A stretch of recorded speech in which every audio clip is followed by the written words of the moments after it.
1 second from half court. Jumping for joy. First ever. A 2-on-1. Oh! Did he bring it in? He did! It is Caught!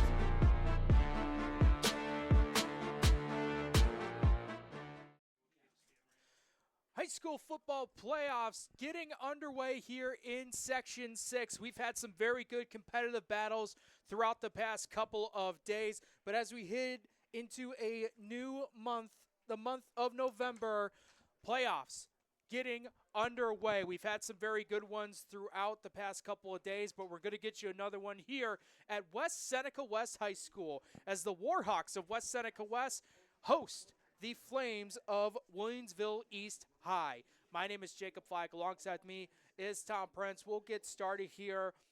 The tale of the tape of both these teams. Williamsville East, the road matchup, they were the number 3 seed in Class A2, 6-2 overall, 5-2 in Class A2. They lost to Health Sciences last week, 19-14. That game was the toughest challenge Williamsville East has faced so far, but it was also Health Sciences' toughest game as well. That is the only game this season Health Sciences has won by single digits. Williamsville East was down 19-7 heading into the fourth quarter. They got a touchdown to cut it to 5, but didn't have enough to punch another score. Head coach Mike Torello, who I spoke to earlier this week, was proud of the way his team played. They lost a couple players on the O-line due to the injuries, so they have a couple guys out here today, but that didn't break them for most of the game. In fact, Williamsville East is the only team to shut out Health Sciences for one half. And as we take a look here at the coin toss, Williamsville East will be kicking off. West Seneca West will be the ones to receive in the first half. As for the Warhawks, number 2 seed in Class A1. They're 7-1 overall, 5-1 in Class A1. They ended the regular season facing their rival in West Seneca East, winning 17-0 in a non-league battle. And heading into the season for West Seneca West, head coach Mike Vastola was very confident this team could be very successful this year. But he knew this all the way back during spring and summer camps the players participated in. Some of these camps involved other teams like Orchard Park, Iroquois, and Lackawanna, and West Seneca West performed very well in those camps, which created a sense of hope.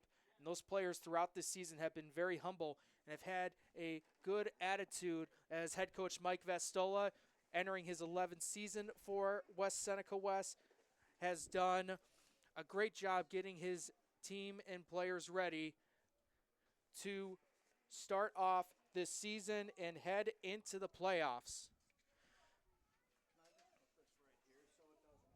Yeah.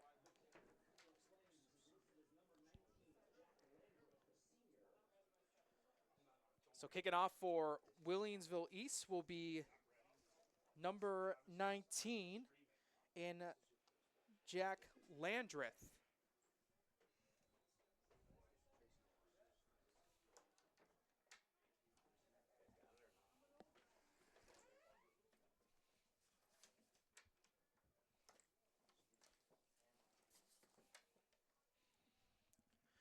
Kickoff is underway here at West Seneca West as this one ball will go out of bounds and not the way you want to start off for Will East, as they will commit the first penalty of this game, and that's going to put the Warhawks in phenomenal field position.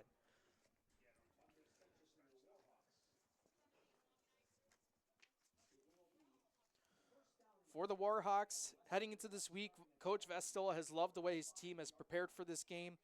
They've had very good competition, along with some of the JV players that they brought up. 9 players from this JV team they brought up to the varsity level. But a lot of those star players out there for West Seneca West, one of those being in Pat Allen, part of the O-line, and then their freshman quarterback, Mason Anderson.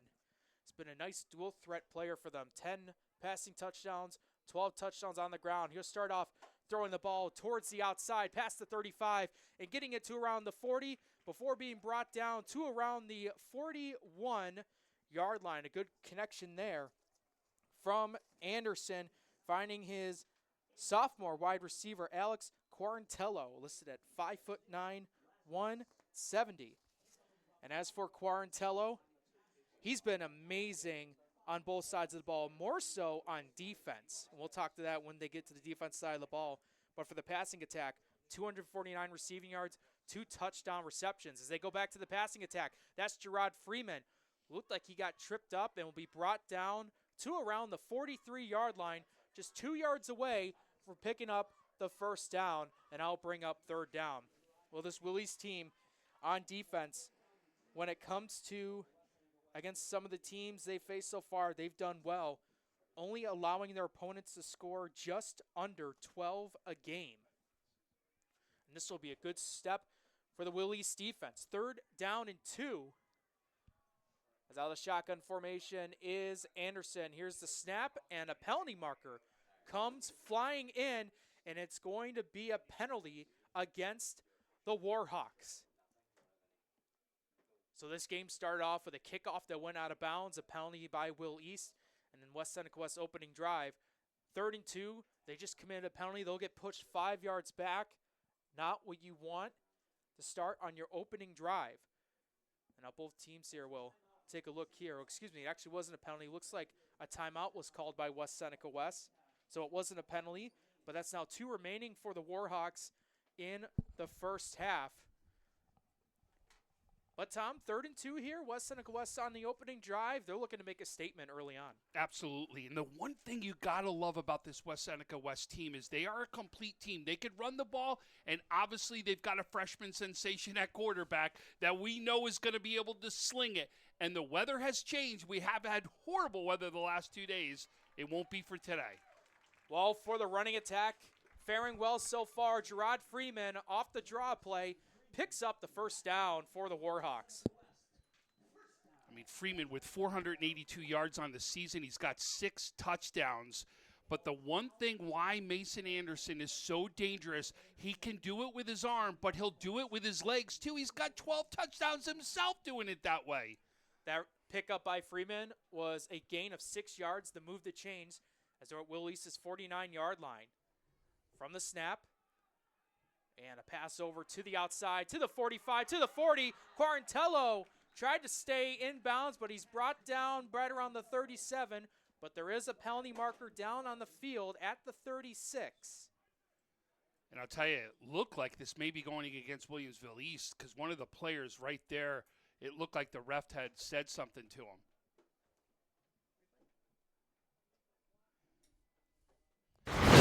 Here the replay. Nice little play action pass going to Quarantello. And you see the penalty come flying in afterwards. Actually going to be holding. Probably was on one of the receivers for the Warhawks. Yeah, you saw it right at the end of the play right there. You saw where it happened. But it was funny because it looked like the ref was saying something to the Williamsville East player out there. But no, goes against right now West Seneca West. But at least it's happening on first down if you're a West Seneca West fan and get the opportunity to see if you can take a little bit of this off, and you don't need it all in one shot. You want to make sure that you progressively move that ball down the field. This will set up a 1st and 20 at their own 41. The snap and the give to Freeman. Try to run it up the gut, and he's met up by a couple of Will East defenders. One of those guys being in number 40. That is Ryan Garrigan, the senior. One of the big parts of this Will East defense.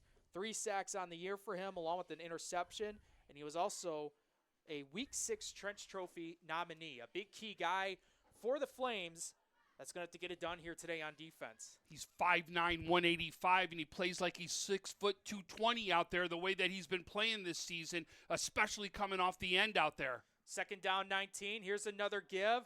Trying to move it over towards the right, and he was met up immediately by the line of scrimmage. May have gotten a yard or so. One of the first guys to be there in on the tackle was Jackson Lishner, the senior, listed at 6'2", 190 as the defensive end. So first down play, pickup of 2. Second one, the same as the first play. So 3rd down and 17 coming up. Jake, watch that matchup, too, on the end. He's matched up with Pat Allen out there, listed 6'3", 290. That's going to be a matchup which is going to be speed versus power. This is something that you want to watch as the game progresses. 4 wide receiver set, and it's bobbled. Anderson trying to hold on to it, and he's brought up around the leg and taken down. Lishner able to get to Anderson right away, and Anderson is down. Looks like I hope that's not. He had his ankle. You saw that he was grabbing his ankle right there, Lichtner. He was hanging on for everything right there. And that's what you're going to do as a defensive player. There was no malice or anything out there. But as he was trying to break away from that tackle, let's just hope that young man is okay. That's really all that anybody cares about in this stadium right now. Yeah, now some of the coaching staff and trainers are taking a look at Mason Anderson, who's down on the field after taking a sack, grabbing his right ankle. We'll step aside here, and we'll be back with more high school playoff football here on the NFHS Network.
Welcome back, everyone, to the NFHS Network as Mason Anderson has been taken out and being looked at there by the trainers as the punting unit is away for the Warhawks. Couple of guys in return, but they're not going to take a chance there. That ball rolls around, and a beautiful job there by the punter to put it inside the 25. Looks like the 23-yard line. A great job by number 5, Jacob Endich, the senior. And, Jake, we don't never want to speculate, I'll tell you that. But they look like they're looking at his knee, Anderson, not his ankle, where we early on. But he's up moving around. I think he's saying his boy, I want to get into this game. But we got a flag right now that's going to come into play.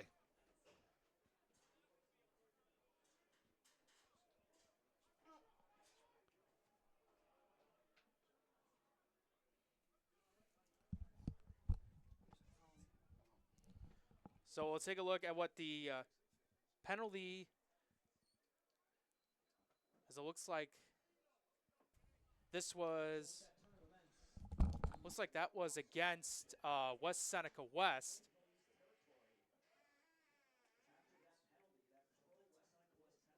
So penalty on West Seneca West, that's going to put them. So Will East is going to start off this opening drive here at the 47. Oh, excuse me, that penalty was on, looks like that was actually on Will East, so West Seneca West will move the chains. They'll start Will East 47. Mason Anderson back in at quarterback. And a nice quick throwing catch there to help him get close to the first down. Well, I'll tell you what, Tom, after one play, you can see he's still favoring just a little bit, but he's still good to go. And that's the guy you want out there for this Warhawks team. He's been the guy that's led them throughout this season, and he wants to give it another go. This kid's a gamer. He really is, and he wants to be out there. He's already showing the poise of an upperclassman more than he is as a freshman. Here's for a pass, and that is caught by Quarantello to the 35, and he's brought down close to around the 32, but that's enough to pick up another West Seneca West first down. And I'll tell you, Quarantello, so far on the season, what he's done on the receiving end of the spectrum is Quarantello is actually he's a 10th grader, 22 receptions, 249 yards, and 2 touchdowns on the season as a sophomore.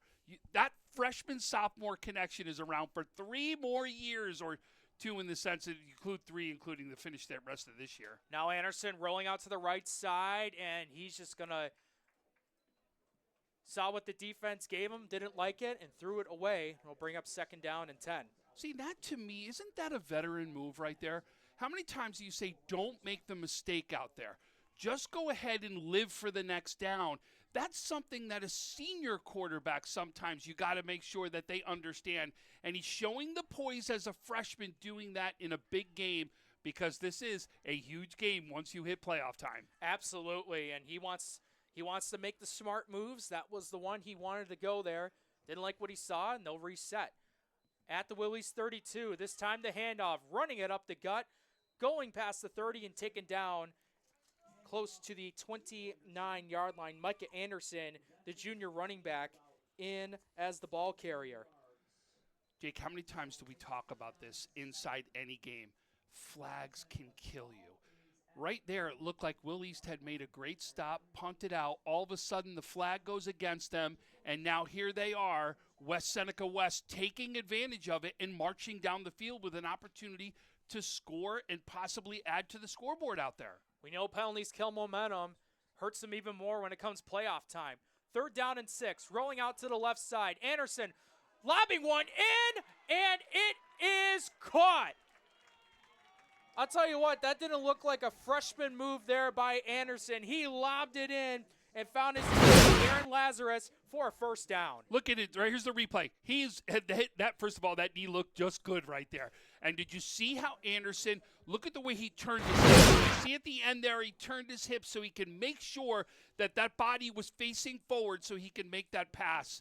But it looks like it's coming back. There's a flag with an ineligible player downfield.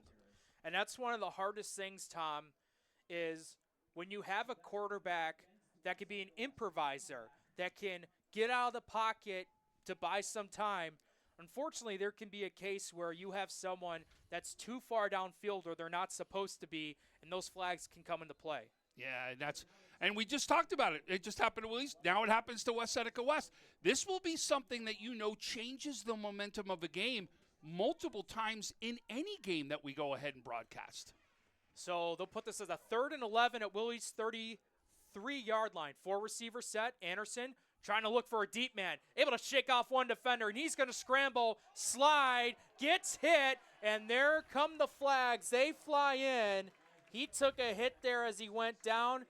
He is still up and good to go, and that's going to be on Will East. Boy, and I'll tell you, he really has been taking a lot of contact early on in this game, and every single time, what has he done so far? Stand up, and I'm going to give it my all right there. And that is somebody if you're on that West Seneca West team and you've got a quarterback playing that hard and leaving everything out there on the field, guess what? I better be joining them and doing the same exact thing. And this hurts Willie's defense big time. Not only from the penalty they had when West Seneca West was punting the ball away, but also, Tom, you stopped West Seneca West. This would have been a 4th down play. Obviously, they would have went for it, but instead of that, you're giving them the 1st down after this. That's exactly it. Now you're talking about what? It was 3rd down. It was 4th down when they had the last penalty that went against there. So this has been multiple penalties that you've seen have constantly right now hurt Williamsville East inside this game. So this is going to go to Will East's 14-yard line with a fresh set of downs. Anderson still out of the shotgun, showing 3 wide receivers with Micah Anderson as a running back. He'll be the blocker, though. QB draw play, and Anderson moves to the left and will go out of bounds, brought down to the 10-yard line, a pickup of 4. Well, I think it's safe to say whatever pain he was in several plays ago can't be bothering him that much because they're still going with design draw plays for him. You know what that's called? Adrenaline. Because he is showing it out there right now. But That's I'm also a good point. You know what I love, though, about this kid? Any mistake he's made so far this season, he's learned from and gotten better. And that's all you can ever ask for from a quarterback. And now the play to the right. Anderson gets close to the 5, but we do have another penalty marker that comes in. A 2nd down and 6 play would bring up a 3rd and short, but we'll see who is this penalty on, and it's on the Warhawks. So both teams have had penalties that have hurt them in some way on this drive. But luckily for West Seneca West, even though this penalty hurts them here, they've been able to find some positive yardage down the field.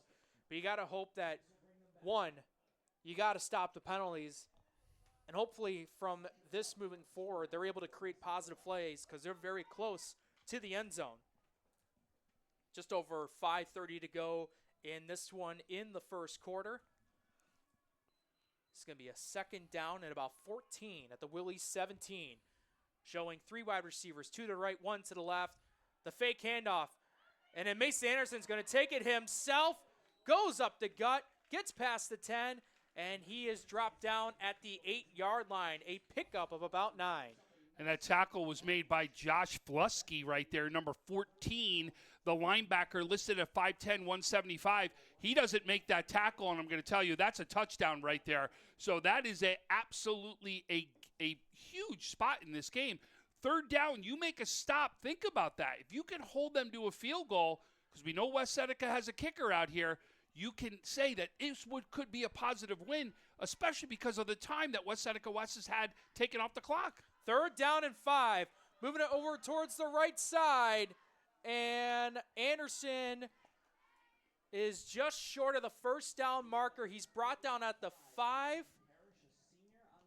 Has to get to about the 3 to pick up the first. So 4th and short. And Tom, here's the thing that if people are just tuning in.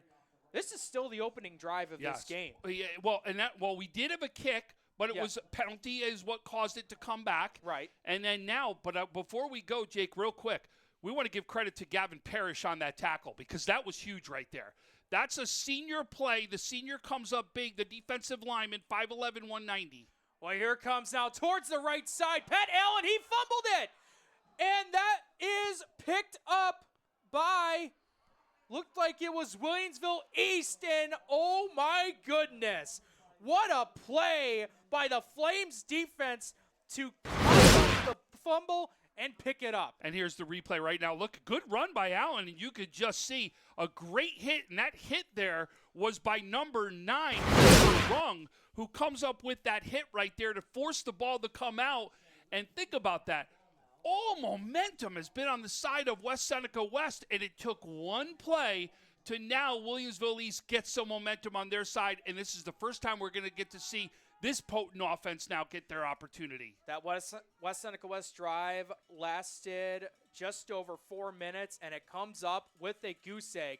Now for the Flames, their first time offense out on the field as they get pushed to the 20 and brought down at the 21-yard line. So we saw something similar earlier this season. Remember, South Park would go to the big man, Joe Sacco. Yeah, very similar, yeah. Pat Allen, they try to go there, but Will East comes up with a big defensive play. They recover the ball. They'll get their first drive of this game. It goes for about 2 yards as we have just under 3:30 to go in the first quarter. This team can pass the ball and be very successful under their senior quarterback in Martis. And now the run up towards the left side. Kyer Smith able to muster forward and grab a couple of himself to bring up a third down. I'll tell you, Martis on the season, 153 attempts. He's got 84 completions for 1,090 yards, 17 touchdowns, only 4 interceptions. The kid can throw the ball. We know it. A team that can run the ball and throw the ball. They got athletes. 2 similar teams we're watching go head-to-head against each other. Both can do the same thing out there on the field. And taking on a West Seneca West team that's only allowed their team to score 12 a game against opponents. That pass there falling incomplete. The intended receiver for that one was to number 2, Will Kowalski, but it just was out of his outstretched arms, incomplete. So a quick 3 and out. And that's what West Seneca West probably wanted considering what happened on their previous drive. Now they get the ball back.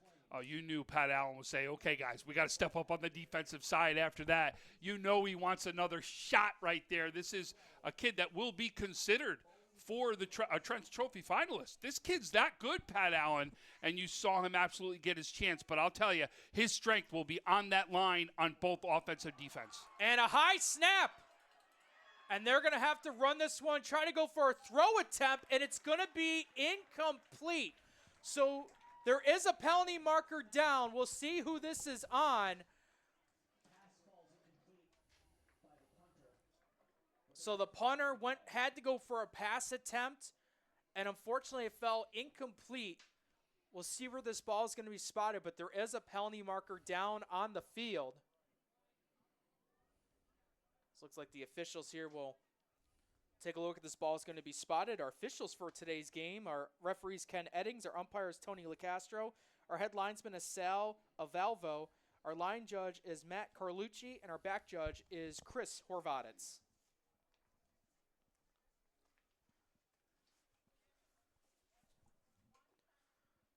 But I think regardless where this ball's spotted, Tom, because that was a pass attempt. Yeah, it was against Will East, so they'll decline it, and you're absolutely right.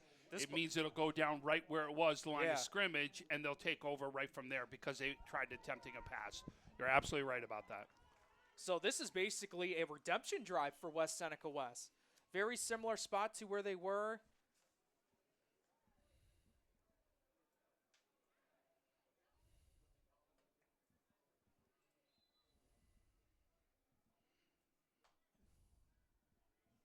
So first down and 10 at the 23. Here's the snap. Ball carrier going to Gerard Freeman to the right side. Past the 20 and down to around the, looks like maybe 18-yard line. Just over 2 to go here in the first quarter. So the West Seneca West team standing strong. Now let's see what their offense can do here on the second drive. Team is scoring 29.8 points per game on the season. Pick up a 4 on that one. Second down and 6. Here's a pass. That one is caught. Has a lot of room to the outside, to the 15, and able to get close to the 11-yard line. More than enough to pick up a West Seneca West first down. Once again, Mason Anderson finding Aaron Lazarus on the quick throw and catch.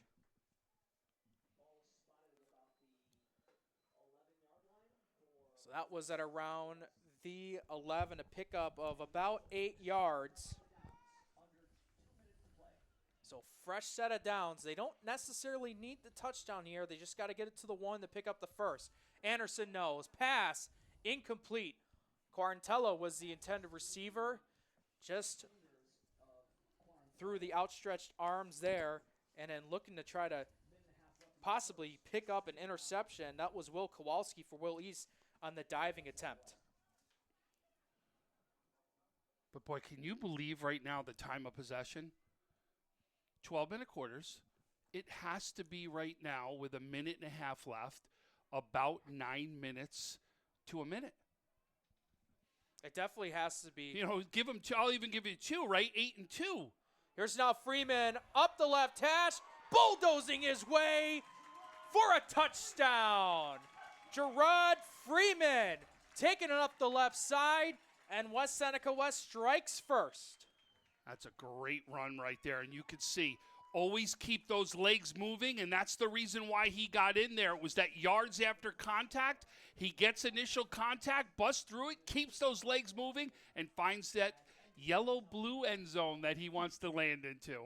And we'll show probably that replay right after the extra point right here. So Endich now for the PAT. The snap is down. The kick is on the way, and the PAT is good with just over a minute to go on the second drive. West Seneca West able to strike first with a rushing touchdown by Gerard Freeman. We'll quickly step aside. We'll be right back with more high school playoff football in Section 6 on the NFHS Network.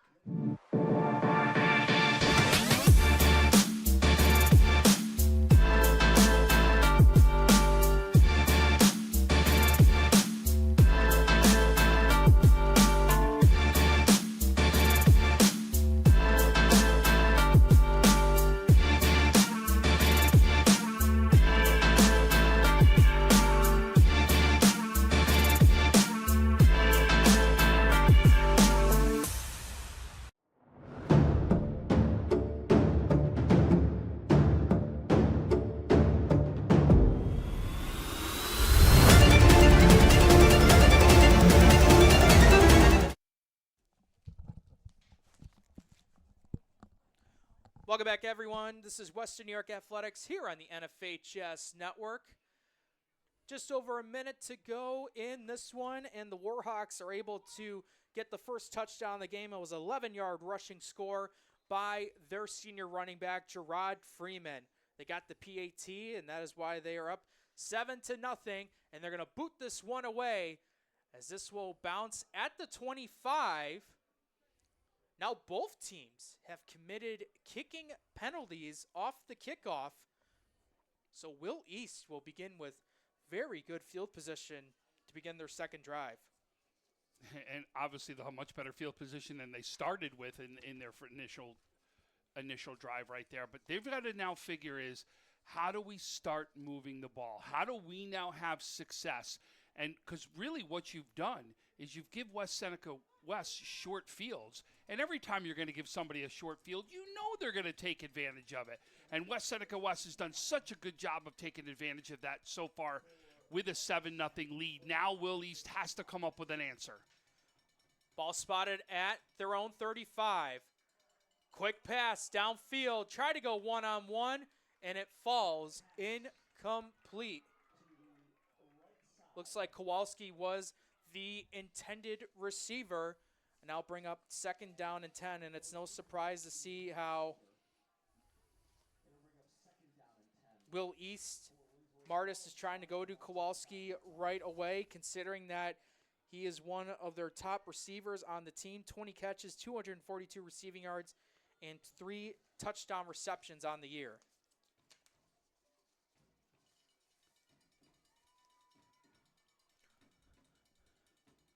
Now with 1 man in motion, 4 wide receivers set. The snap. Martis rolling, trying to find a man. He's able to connect to Kowalski for the first time today. Got past the 40 and was tackled down at the 42. A pickup of about 7 as this clock ticks away. Just over a minute to go in the first quarter of this Class A quarterfinal matchup. And Martis is a guy where this season he's been able to take very good command of this offense and find some success in the passing attack. 17 touchdowns, 4 interceptions on the year. Has several guys on this attack, this receiving attack that he can go to. Here's a 3rd down and 3. The fake to Smith, going to Kowalski, trying to get the screen, and he does to the 45. Past the midfield marker and into West Seneca West territory. The connection from Martis to Kowalski, finding success here on this drive.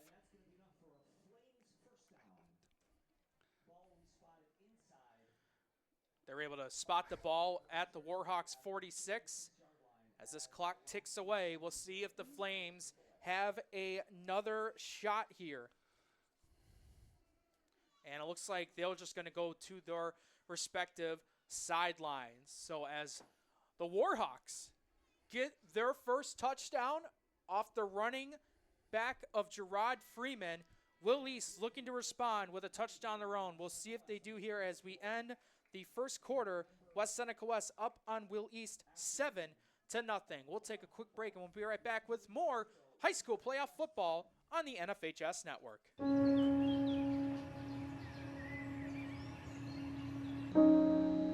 This high school gym used to be packed most nights. Not anymore. Do you know why? Because bad behavior by fans, especially adults, has caused a shortage of game officials across the country. You see, without officials, we can't have sports. Don't let this become reality. It's time for a change. Let's bench bad behavior for good.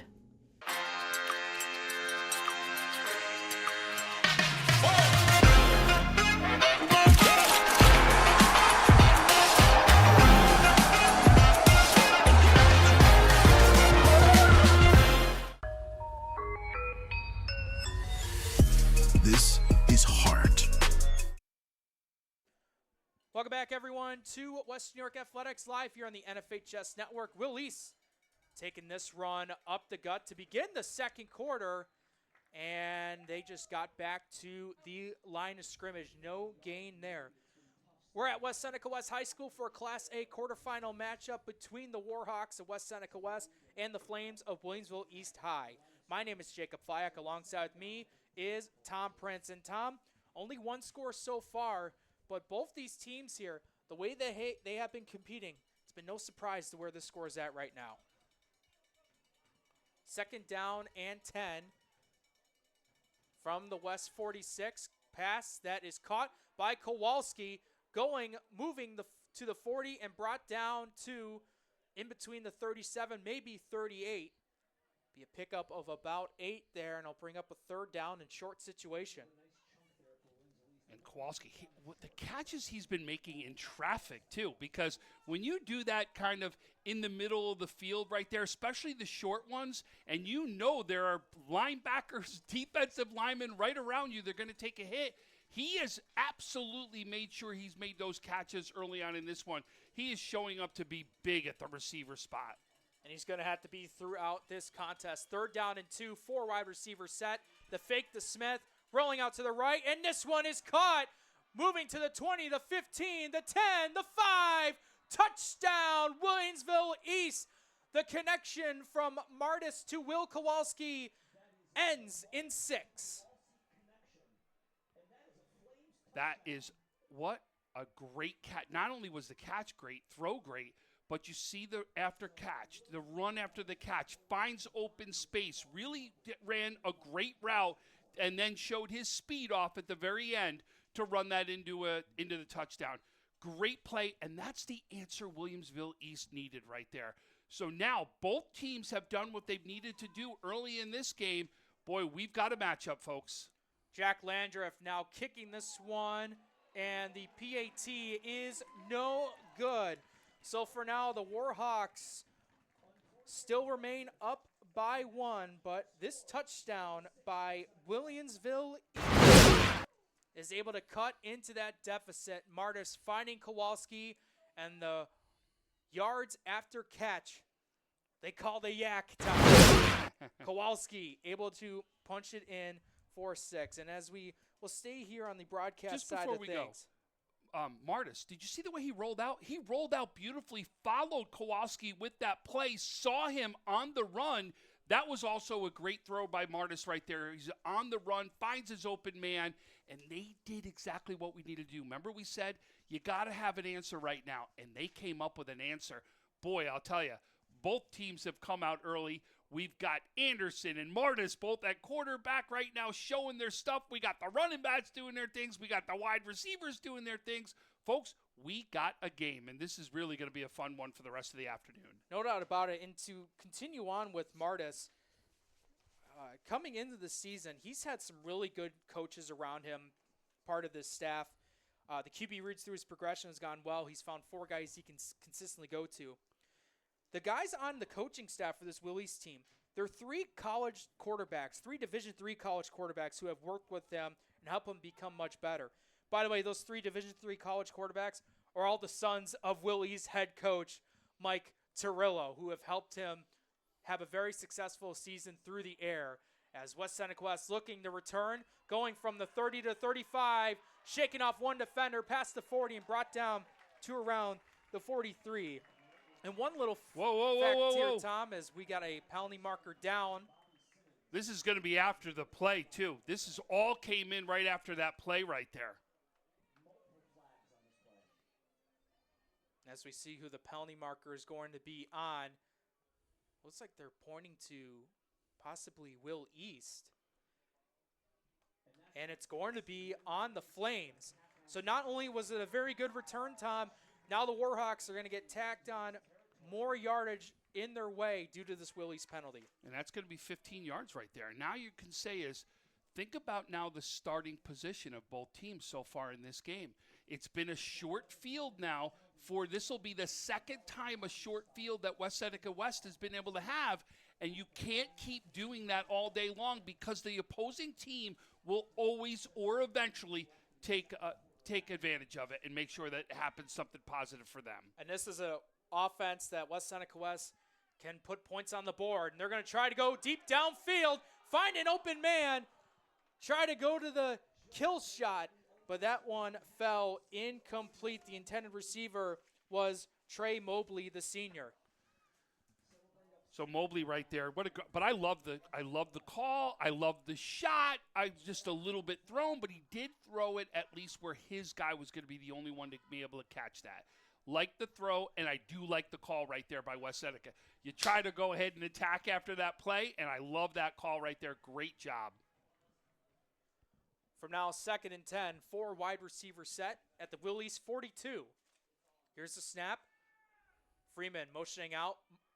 Anderson all by himself, able to connect to Freeman as he is brought out of bounds to the 33-yard line, just about a yard shy of picking up the first. And Tom, just to really highlight Freeman quick, already has a rushing touchdown this game. This guy's had a really good season considering what happened last year where he unfortunately suffered a broken leg. But since then, coming back, rehabbing from that injury, he's put up a really good season as their main tailback.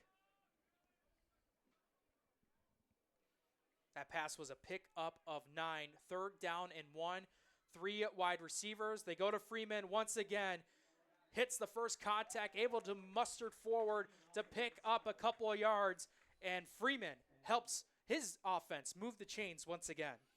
He really is. And that was all him. It's the original push of the line, and then you've got to get to the point where those chains move. Just get past that line so those chains can, say, first down on the other side of the field. And we have an injury timeout on the field as a Will East player is down. We'll stay here on the broadcast side of things. Just think our sponsors for today's game. Damon University is a private, non-sectarian university in Amherst, New York, offering undergraduate and graduate level degrees. Visit damon.edu to schedule a tour today. And by Richmond Vona LLC, who is committed to you. Being involved in a serious accident creates a whirlwind of changes. We know how serious the effects of a car accident can be on the victims and their families. At Richmond Vona LLC, we've helped our clients recover over $175 million. They have the skills and experience needed to handle a full range of car accident claims, including those with multiple parties and catastrophic injuries. Call 716-671-4341 for your free consultation today or visit richmondvona.com. Still have an injured Flame player down on the field. We'll go ahead and step aside. We'll be back with more high school playoff football in Section 6 here on the NFHS Network. Our number one priority is protecting our players. That's why we're writing new rules for the sport and developing innovative educational tools that protect our athletes. This is player protection. This is high school football.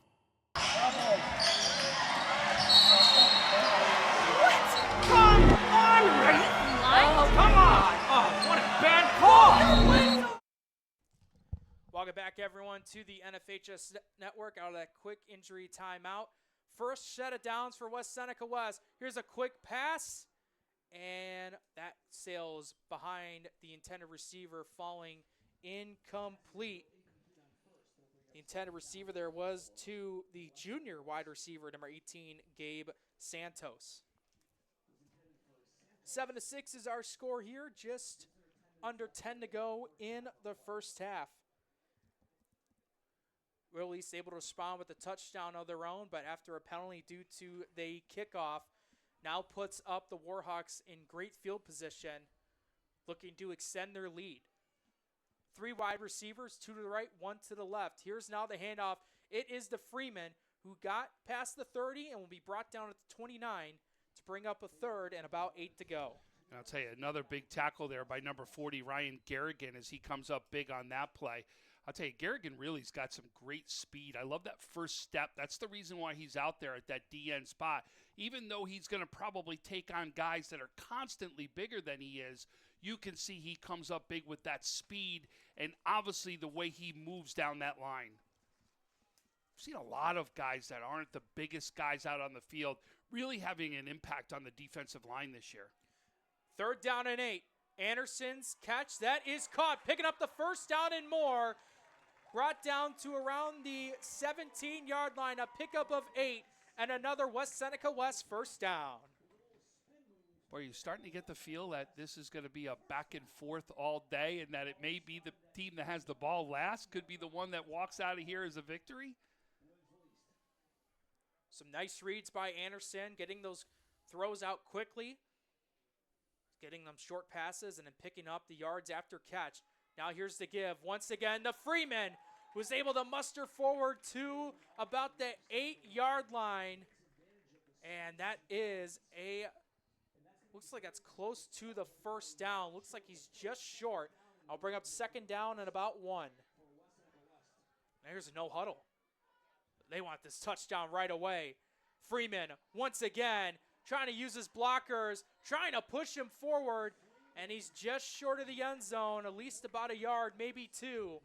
But once again, this offense going to Freeman in the red zone, and they're finding success.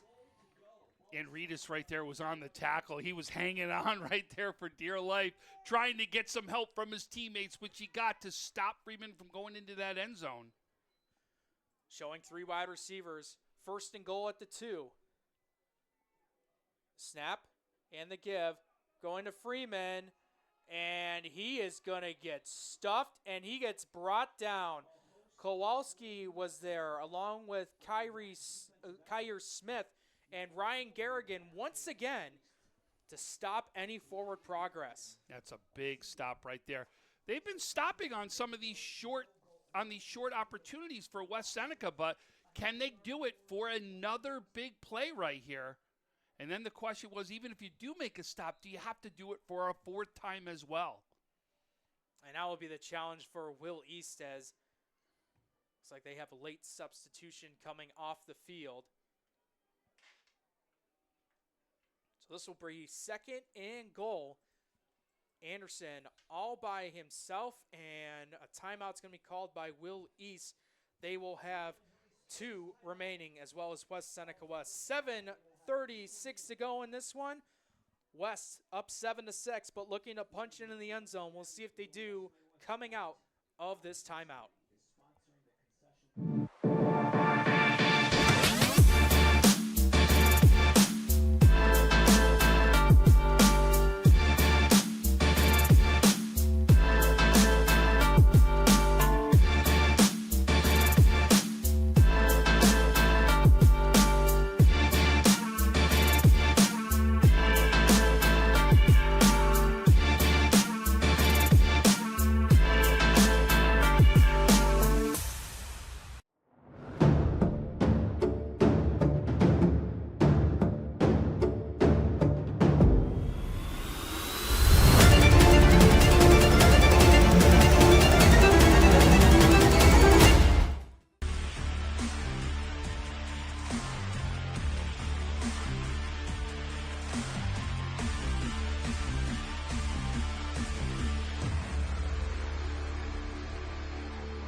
Welcome back to the NFHS Network. West Seneca West trying to punch this one in. Anderson all by himself, showing 5 wide receivers, and the penalty marker comes in, and it's a false start on the Warhawks. Just before that penalty came in, Tom, I was going to mention the last time we saw both teams this close to the end zone, it was on the other side of the field, and Will East was able to come up with a big fumble recovery, but they got to get a couple more stops here if they want to try and get some momentum back and try to take over and get this lead. Yep. Yeah, this could be a 2-score game if you think about it. Or I'm sorry, 2 different scores for West Seneca West if Pat Allen right there had finished that play. And now Quarantello looking to get past the 5, and he does. And it looks like he'll actually stay at the 5, picking up a pickup of about 2. That was Troy Mobley on the stop right. Sorry, it was not Troy Mobley, my Patrick Horsman on the stop right there for Williamsville East, the 6'3", 185. And I'll tell you, he really comes up with a big hit. Read that play really well right there. 3rd and goal. QB draw play. Anderson not going anywhere. What a stop there by Will East. That was Jacoby Chambers, the senior, one of the main tacklers on this Will East defense, and he cut right through like a hot knife through butter and able to take down Anderson.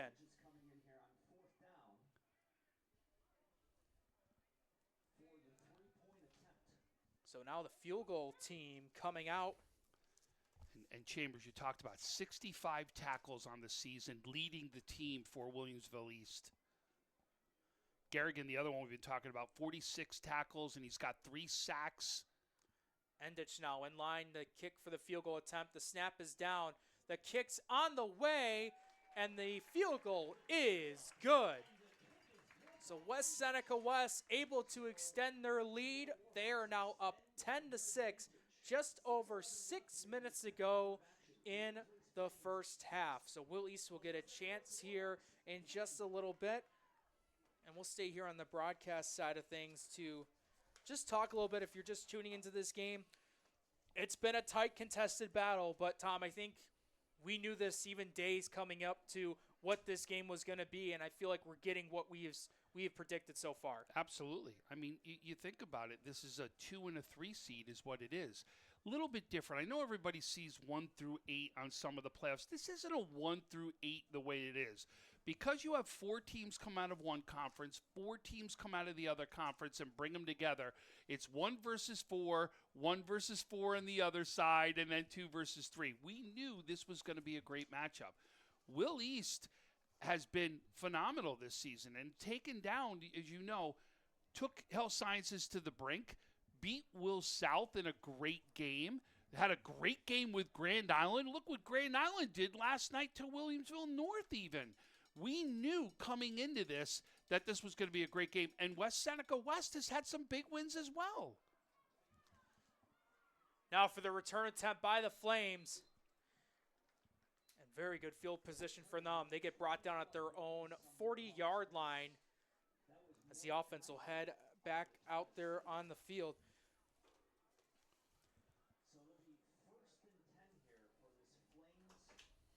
And now for Anthony Martis, who had a nice connection to Will Kowalski. In fact, Tom, for this Will East roster, there's not a lot of guys that play both ways. In fact, there's only 2 guys that do it. It's Patrick Horseman and the guy who just got the touchdown reception on the previous drive for Will East, and Will Kowalski. But here's now one of the big key players, Kyer Smith, the running back, able to muster forward to about the 46-yard line. And Tom, I remember, I believe it was Tim Morozek. I forgot who was on the call for that game. It was back in week 1 against Will South, Will East, where we heard about Kyer Smith being one of their main running backs, and he has been that throughout the season. But wouldn't it be shocking to know that this is his first year playing running back for varsity football? In fact, this is just his 3rd year playing football at all at the high school level, and he's been their RB1 since the start of this season. 4 wide receiver set, but it's going to be the give to Smith once again. And this time, the penetration by West Seneca West finds success as number 21, Micah Anderson, one of the first guys off contact to help bring down Kyer Smith. You know, you bring that point up about Williamsville East, how there's only 2 players going both ways. There are not many teams in Western New York that could say that. There's only one program that really does that and really wants to build off that, and that's Lancaster. Lancaster's the one that talks about that all the time, and Will East taking a page out of Lancaster right there, and you're seeing some great success from them this season. Timeout called by the Warhawks. Still have 1 remaining to go here in the half. We'll find out of this break what Will East does on a 3rd down and 3. They currently trail 10-6. We'll be back.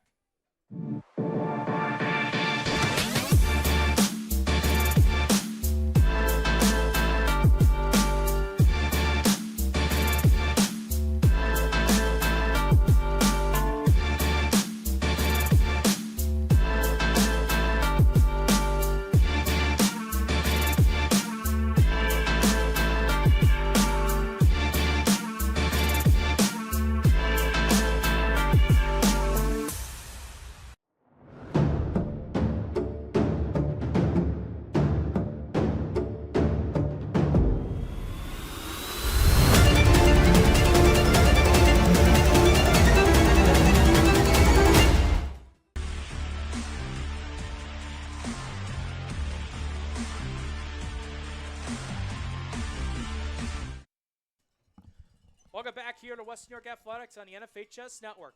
3rd down and 3, 5 wide receivers set. Martis all by himself. QB1 takes a couple steps back. Can't find anyone open. Has to roll out, and he is sacked. taken down by the legs of Micah Anderson, one of the top defensive players of this West Seneca West team, and he comes up big for him on that play, getting the sack.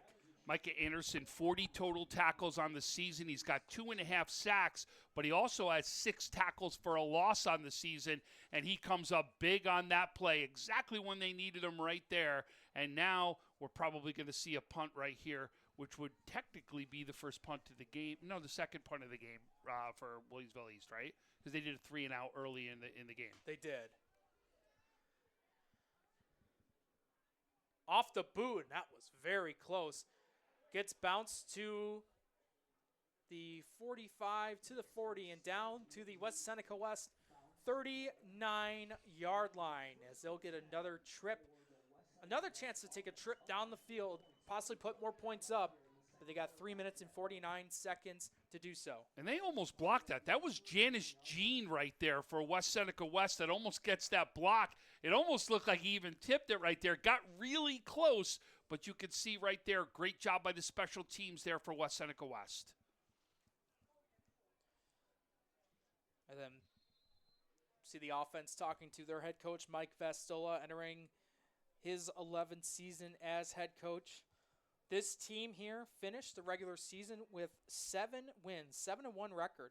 That's the first time this program's won 7 regular seasons before the playoffs since the 2018 season. That's where they went all the way to the Class A championship game in 2018, as Anderson wants to help his team get this win and go to the semifinals, and he connects with his running back, Gerard Freeman, once again. And that was a special season. That I remember that game there. That was driving rain. They had to play inside that dome. I mean, inside the Highmark Stadium right there. It is great to see this team back right where they were. And I'll tell you, one of the biggest reasons for it, not only is their freshman quarterback, but it's that offensive line. That really offensive line has been incredible this season for them. 2nd down and 1, and that pass sails over the intended receiver. Incomplete.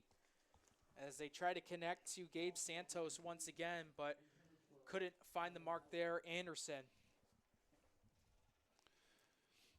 And when we get a moment, Jake, we are going to get an opportunity to highlight some of that with offensive linemen, so we'll get a chance to do that as well.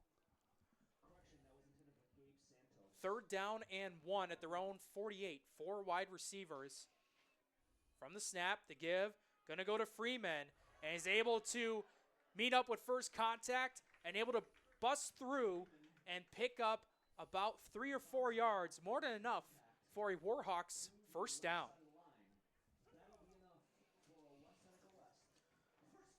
Freeman on the year, leading the team in rushing yards with 482 and 6 rushing touchdowns heading into this game. Already now with 7 rushing TDs on the year as he scored earlier in the first quarter.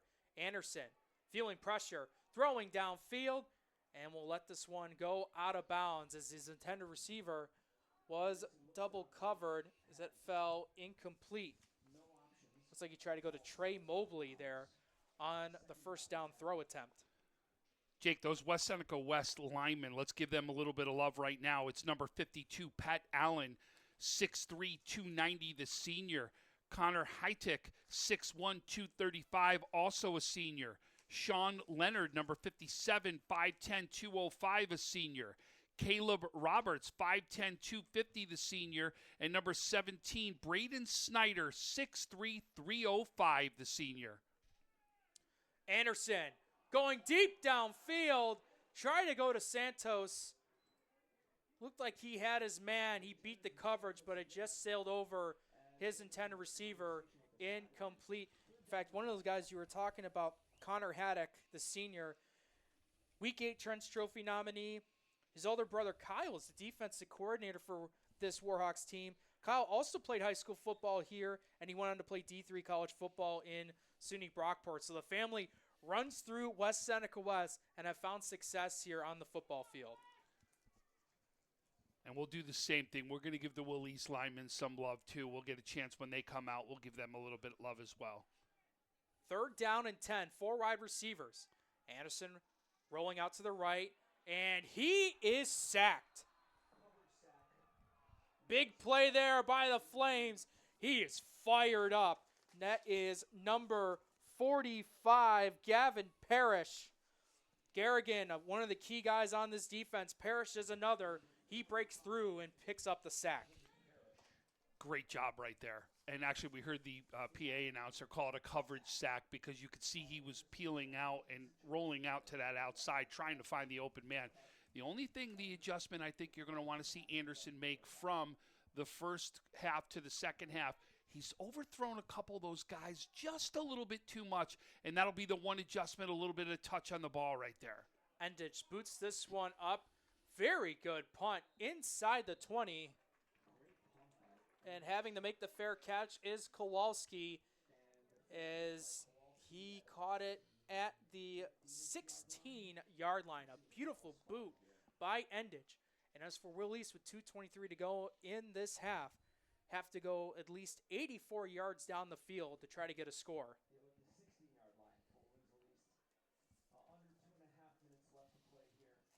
As for Will East with this roster, we mentioned about a lot of these guys only play on one side of the ball with the exception to Patrick Horseman and Will Kowalski.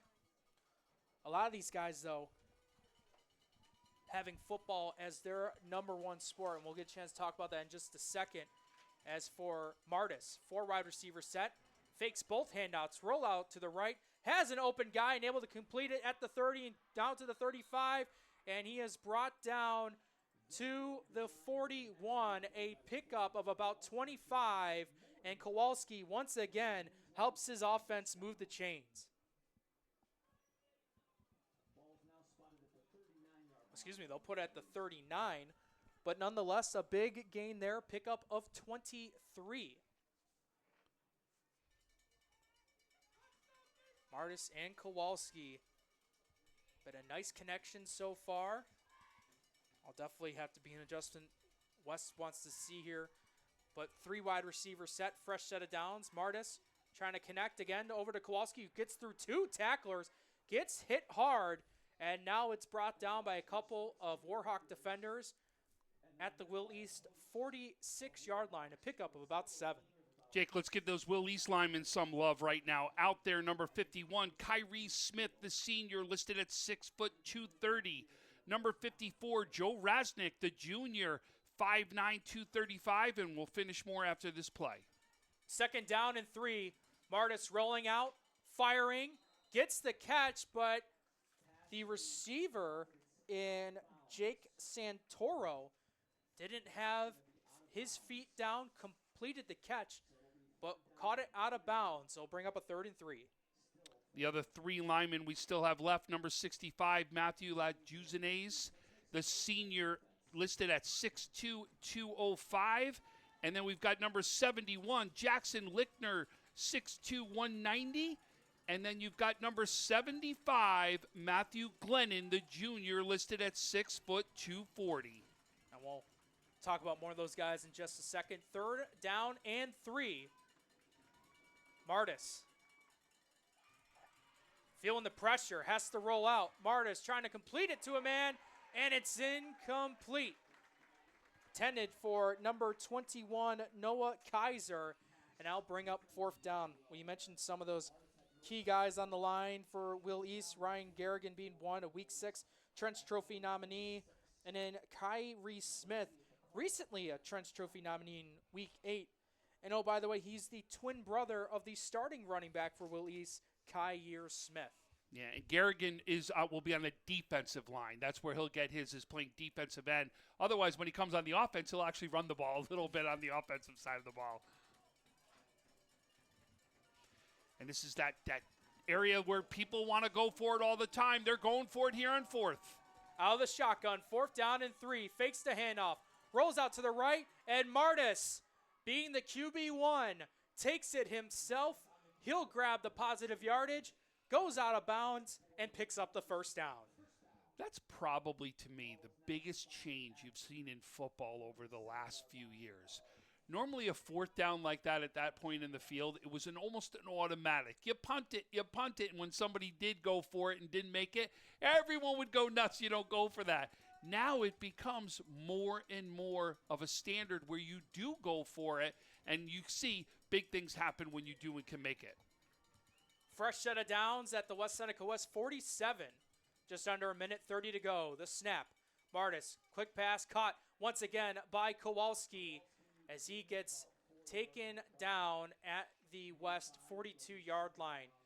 And real quick, talking about Martis, we've mentioned about him throwing the ball. He's not really known as that scrambling style quarterback. So on a 4th and 3, you let your quarterback take it himself, who's not really known for running. It's a great play call because Warhawks weren't expecting it, and he gets plenty enough to pick up the first down. And he may have just done that even on his own. When he rolled out, you could see there was nobody there, so you go and get that yourself. Pick up a 5 from the pass and catch from Martis to Kowalski. A snap.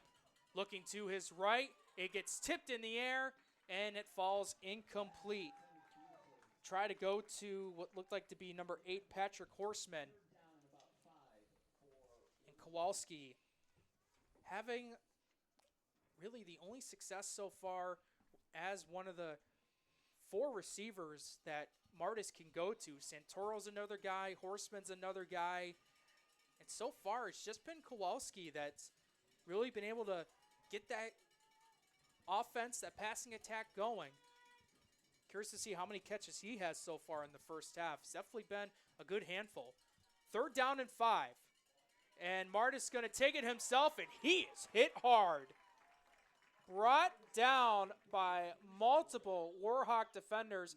Anderson was right up there with them, along with number 10, Nick Lazarus, and number 66, Isaac DeJesus. So a timeout called. Each team has 1 remaining here in the first half, just over a minute to go. Big decision time, what the Flames have to do here. 4th down and about 5 yards to go. Yeah, big opportunity right now. You got to decide if you're Williamsville East, do you punt this and try to pin down West Seneca West so that there's only about a minute left inside the half? Or are you going to go for this? And if you don't make it, good field position then for West Seneca West, and still more than enough time to go down and see if they can score. And knowing where West has been trying to go for deep shots, they haven't found much success that way as well. So pinning them could definitely be an option, but not here for Mike Torillo. They're going to go for it. 4th down and about 5. 4 wide receivers. Here's the snap. Smith, the extra blocker, finds an open man, and it's caught inside the 30 and brought down to around the 29-yard line. The other big man to go to, Noah Kaiser, listed at 6'2", 145. The senior gets it done and moves the chains. And now no huddle offense, less than a minute to go. At the 30, Martis trying to take a pass here. Nice diving attempt by Kowalski, who goes out of bounds and stops the clock for now. 2 plays equal 2 first downs. Boy, I got to tell you, Kowalski seems like he is a receiver that should have over 1,000 yards this year, especially the way he's playing in this game. And now Martis is going to quickly spike the ball. Or was it a timeout? I think West Seneca West just called timeout, their final one. So it's still going to be, looks like it's still going to be 1st and 10 for Will East. So we're going to go ahead and take a break. We'll step aside. We'll be right back with more playoff football in Section 6 on the NFHS Network.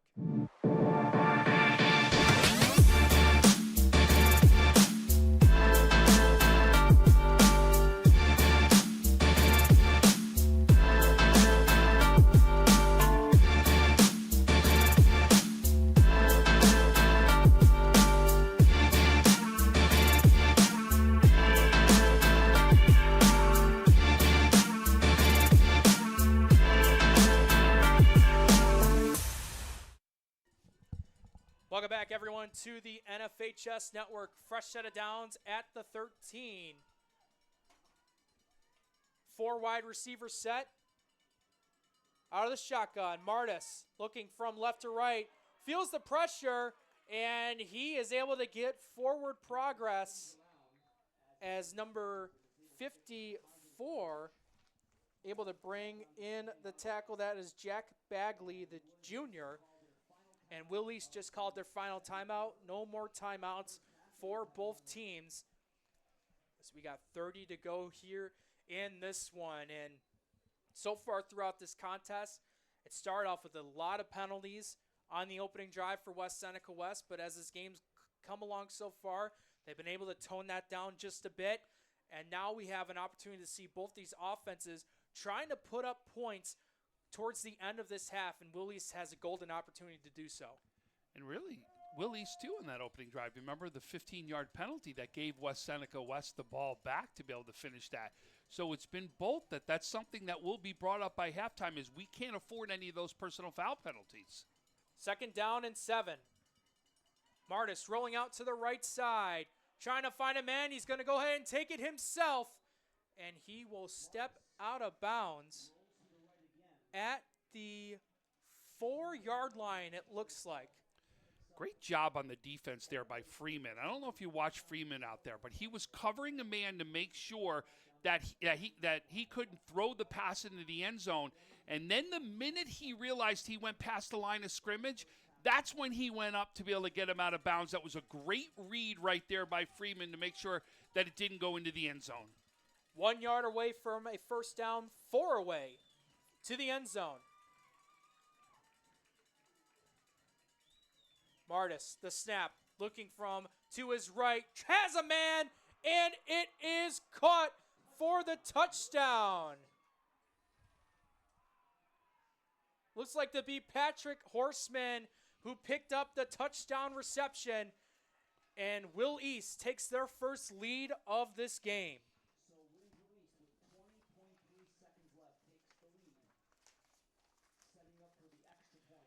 And a lot of momentum, you've got to say, has got to go to them because I'll tell you, watching this game, Jake, who do you feel has really had the momentum for the entire first half?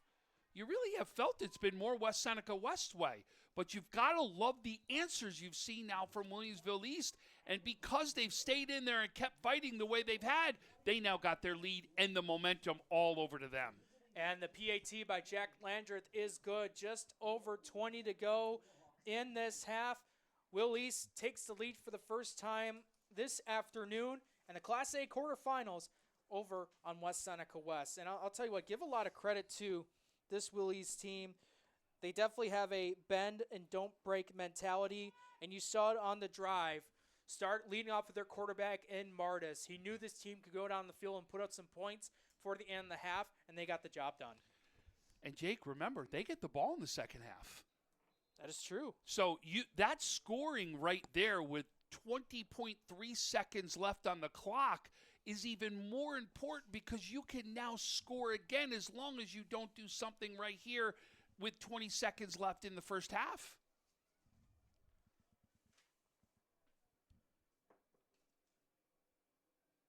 Number 19 for Will East, Jack Landreth, who just kicked the PAT, will be booting this one off.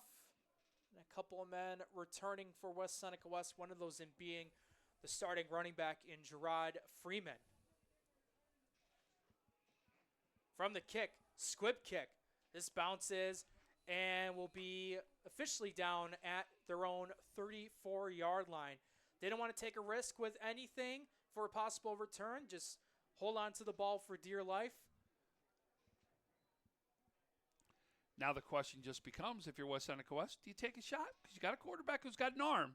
Do you take a shot or do you take a knee, go into halftime, regroup, and see how you're going to come out in the second half?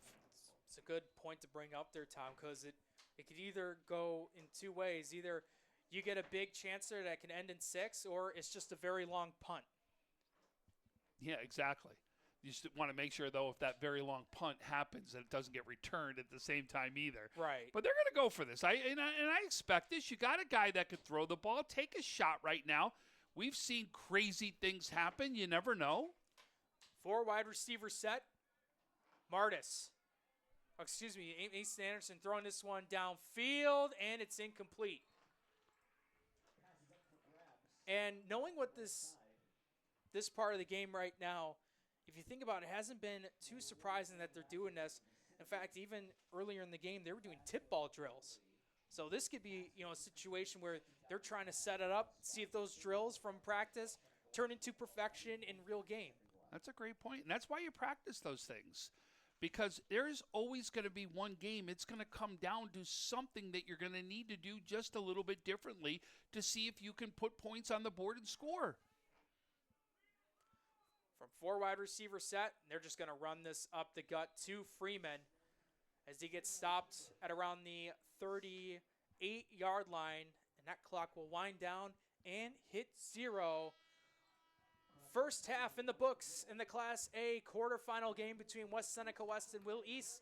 The Flames picking up a late touchdown in the first half to go up on the Warhawks 13-10. Thank you guys so far for tuning into this broadcast on the NFHS Network. My name is Jacob Flack. Alongside me is Tom Prince. We'll step aside. We'll be right back with our halftime report of this Class A quarterfinal battle.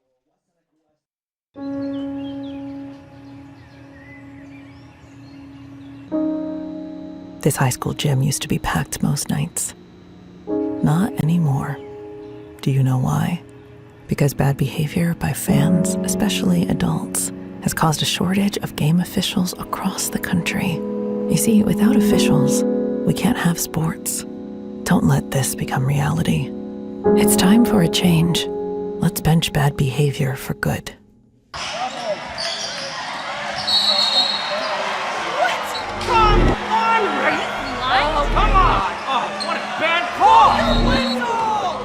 You have no business being out there. Terrible. You know, I'm a person too.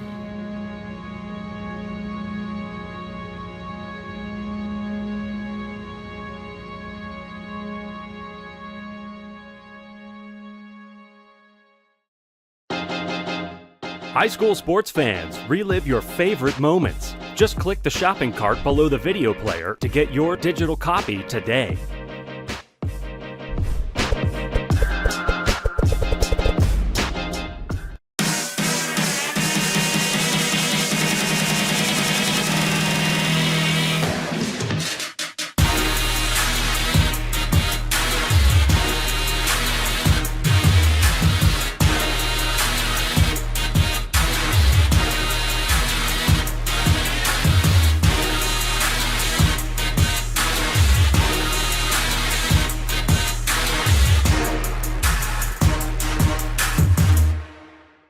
Are you an enthusiastic sports fan?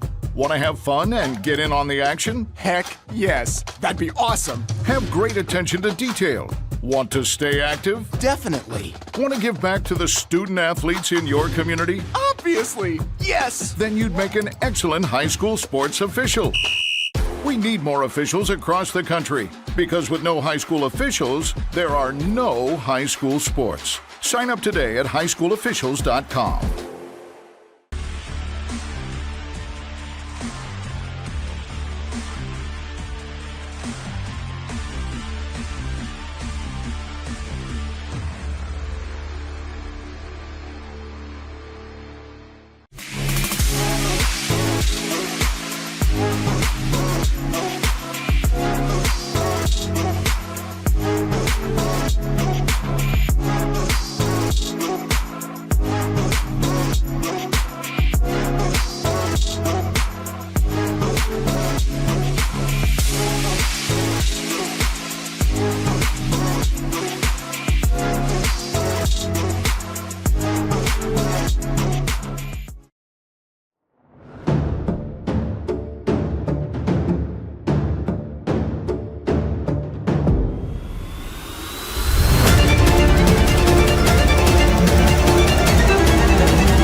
This is pride. This is community. This is high school football. Our number one priority is protecting our players. That's why we're writing new rules for the sport and developing innovative educational tools that protect our athletes. This is player protection. This is high school football.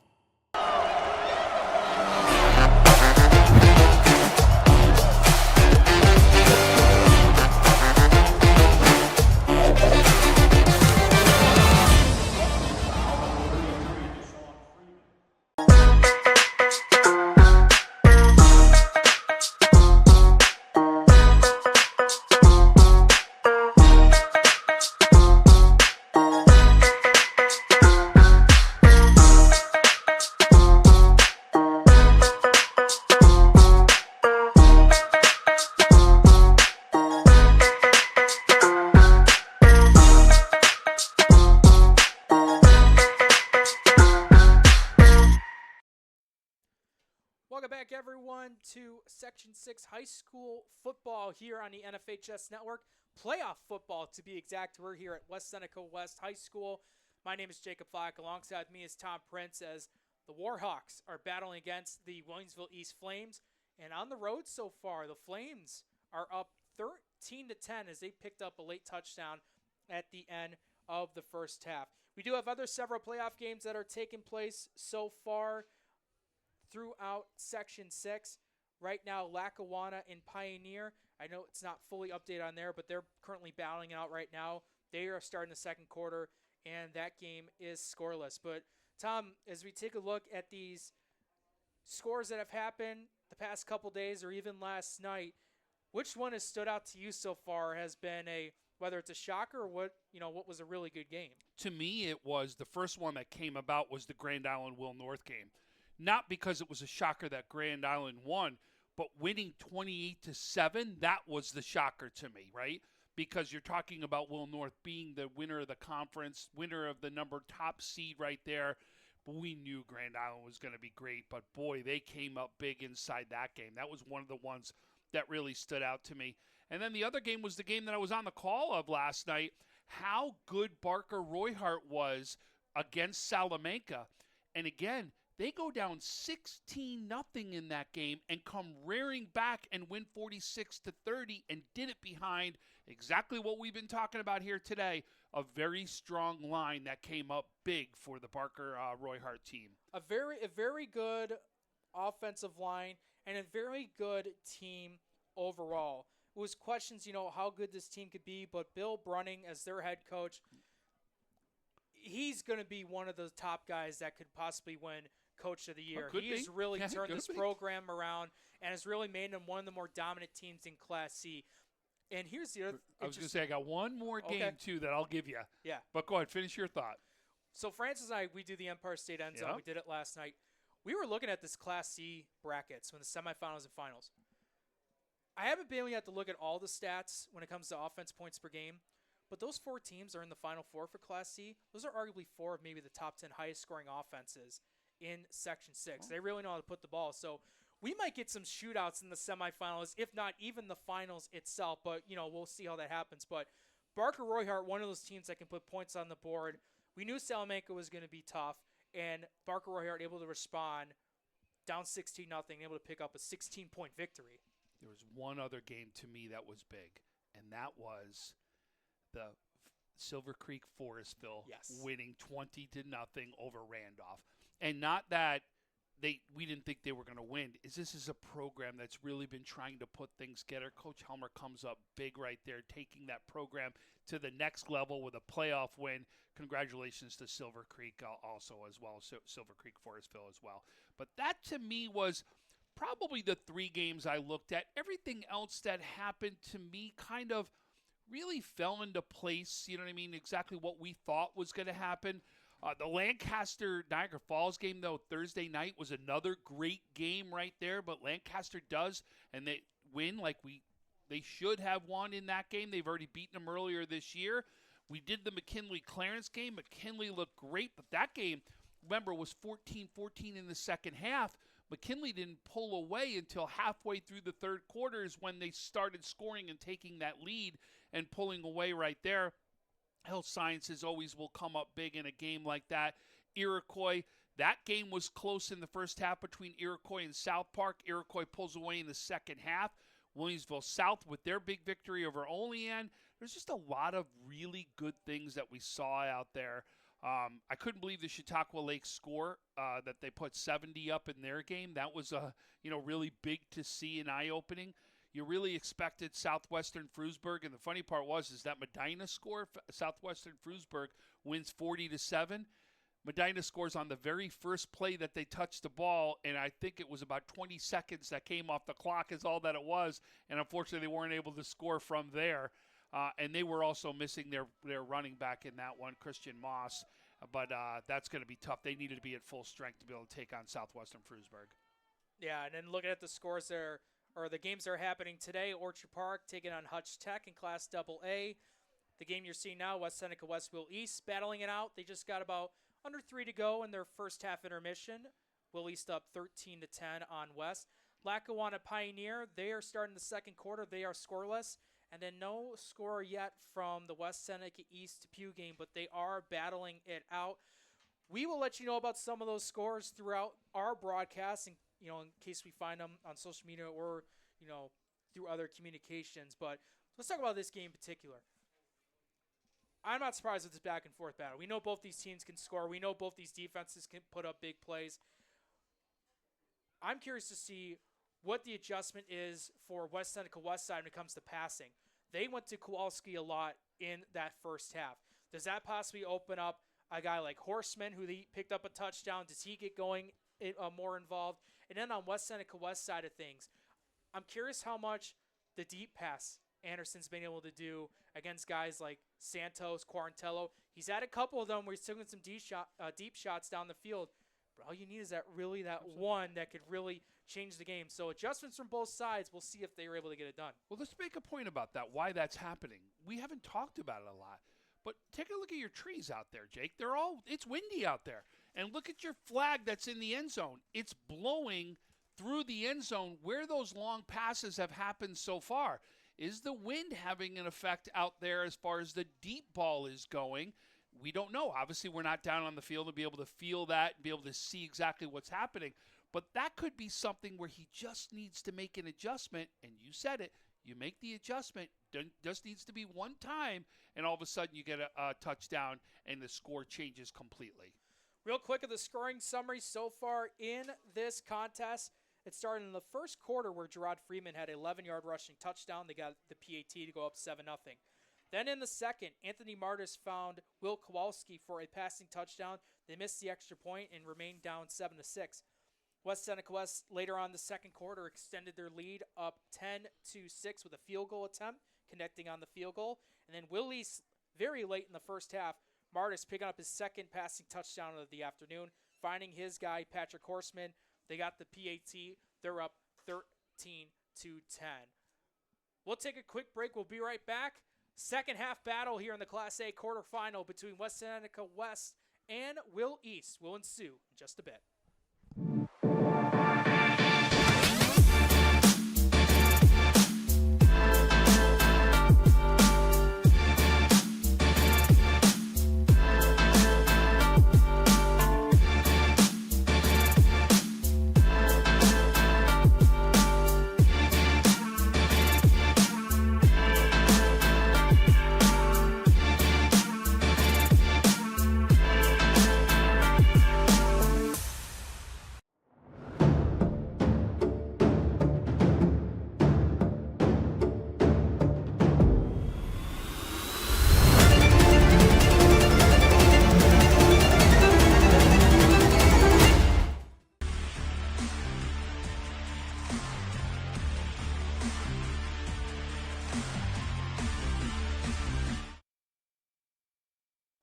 Welcome back, everyone, to the NFHS Network.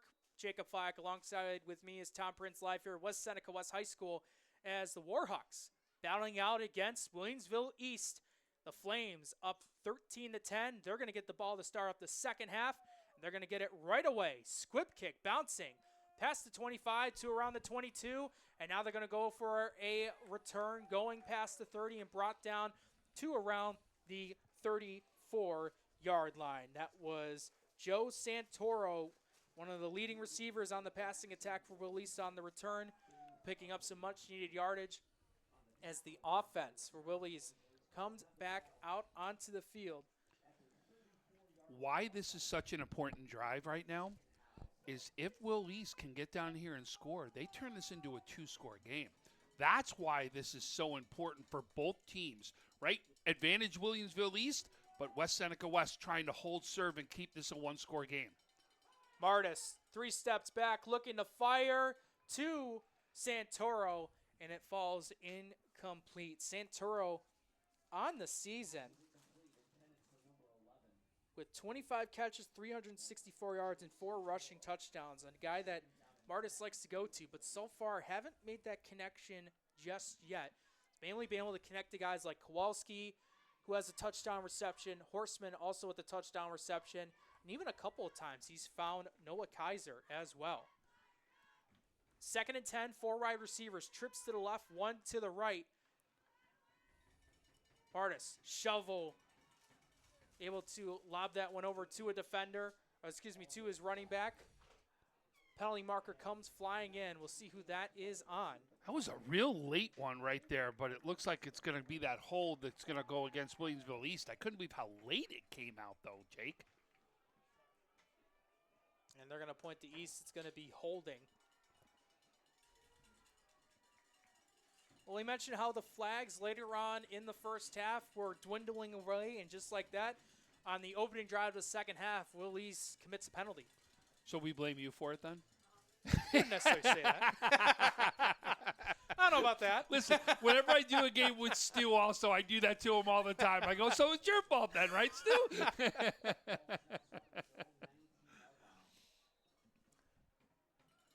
This will bring up a 2nd down and 20. But I'll tell you, and we'll make a quick fun comment about that in a second here, Jake. Out of the shotgun, 4 wide receivers. Martis, screen pass, going over to Smith with a burst of speed.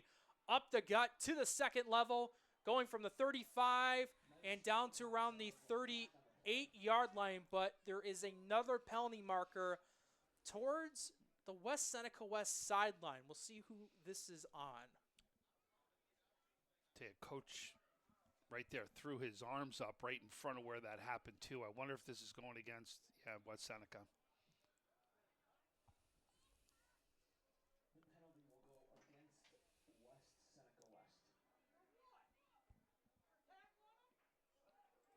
Was that a sideline warning? It was. That's what I was. Actually, okay, that's what I was guessing. Yep. Because the hand signal was. I apologize for the. When he goes back and forth with his arms down low, that was a sideline warning. My apologies for the pause of on air. I was confused if that was a sideline warning or if West Seneca West was going to push back to the penalty yards. But nonetheless, 3rd down and 5. 1 man in motion. Martis trying to find someone downfield. 1-on-1. And Horseman couldn't corral it in with one hand. It is incomplete. So make that point I was going to tell you we were going to say is normally when they call this announcer jinx, usually baseball's the worst when it comes to that, right? That's the sport you hear it all the time. The time we hear it the most in football is normally on field goals, right? Somebody going for, they haven't missed an extra point in how many weeks, right? And then boom, that's when all of a sudden that's when we talk about that jinx, or to say is when we blame it on somebody. Quick 3 and out. This ball gets booted to around the 35-yard line.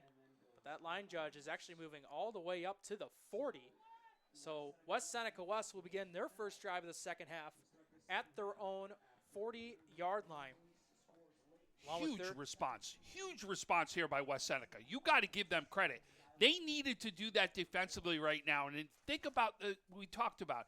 We really felt the entire momentum of the first half was in West Seneca's favor. That's something we felt that they really had it in the first half.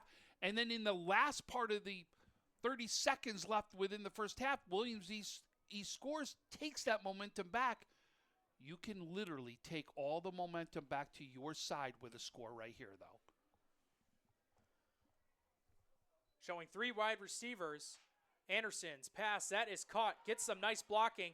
Able to juke over to the 45 and brought down around there, finding Alex Quarantello on the catch. And Tom, you mentioned about this connection from Anderson to Quarantello. They're just 2 of the couple of underclassmen that have really performed this year for the West Seneca West football team. Micah Anderson's another guy. We've seen the tackling on defense. He's a junior. And even a guy like Owen Cozio, a sophomore, he's 6 on the team in tackling. Both sides of the ball getting done. But here comes the senior running back in Gerard Freeman going upfield past the midfield marker into Willie's territory, and he picks up a first down. Jay, can I just go back one play? Because I want to give a player credit out here. You said that's great blocking. That blocking that gave them the opportunity was number 1, Aaron Lazarus, is who came up with that big block right there. And I just wanted to make sure he got some credit for that block. Couple Lazarus on this West Seneca West team as we get a penalty. In fact, there's triplets of this West Seneca West football team under the last name Lazarus. Aaron Lazarus, Nick Lazarus, and Patrick Lazarus. In fact, this football team calls them the trio, the Lazari. That's a great one. I like that. I'll tell you, it's changed here, the weather. It's gotten very dark. The lights have now gone on here. Not to say that anything's going to roll in, but we do got a lot of dark clouds that have actually come in here at West Seneca. And you may not see it on your screen, but to the left, we have the American flag behind the scoreboard, and that wind, that flag is whipping. Here's a deep pass, and that one was almost picked off. A play there where the receiver had to play as the safety to break up that interception attempt. That was Josh Flusky who almost comes down with that. Actually, I thought he read the ball real well. He looked like a center fielder out there is what he did. And he actually took a peek back like he was looking for the defender and then looked up and got the ball. I thought he was going to make a great play. Did everything right as far as position and what he needed to do to make that catch. Good play right there defensively. 2nd down and 15. Showing 4 wide receivers, 3 to the left, 1 to the right. It's Gerard Freeman right behind his freshman quarterback. The snap.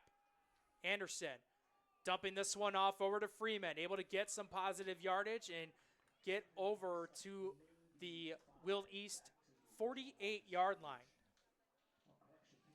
And now you're in that territory where you get 2 shots. You're right in that territory where you're probably going to go for this, as long as it's not a negative play and something goes backwards. But if you can keep things moving down there and somehow have a positive gain, you'll get a second shot to see if you can get a first down. Pickup of 7, 3rd down and 8. 2 wide receivers to the right of Anderson and 2 to his left.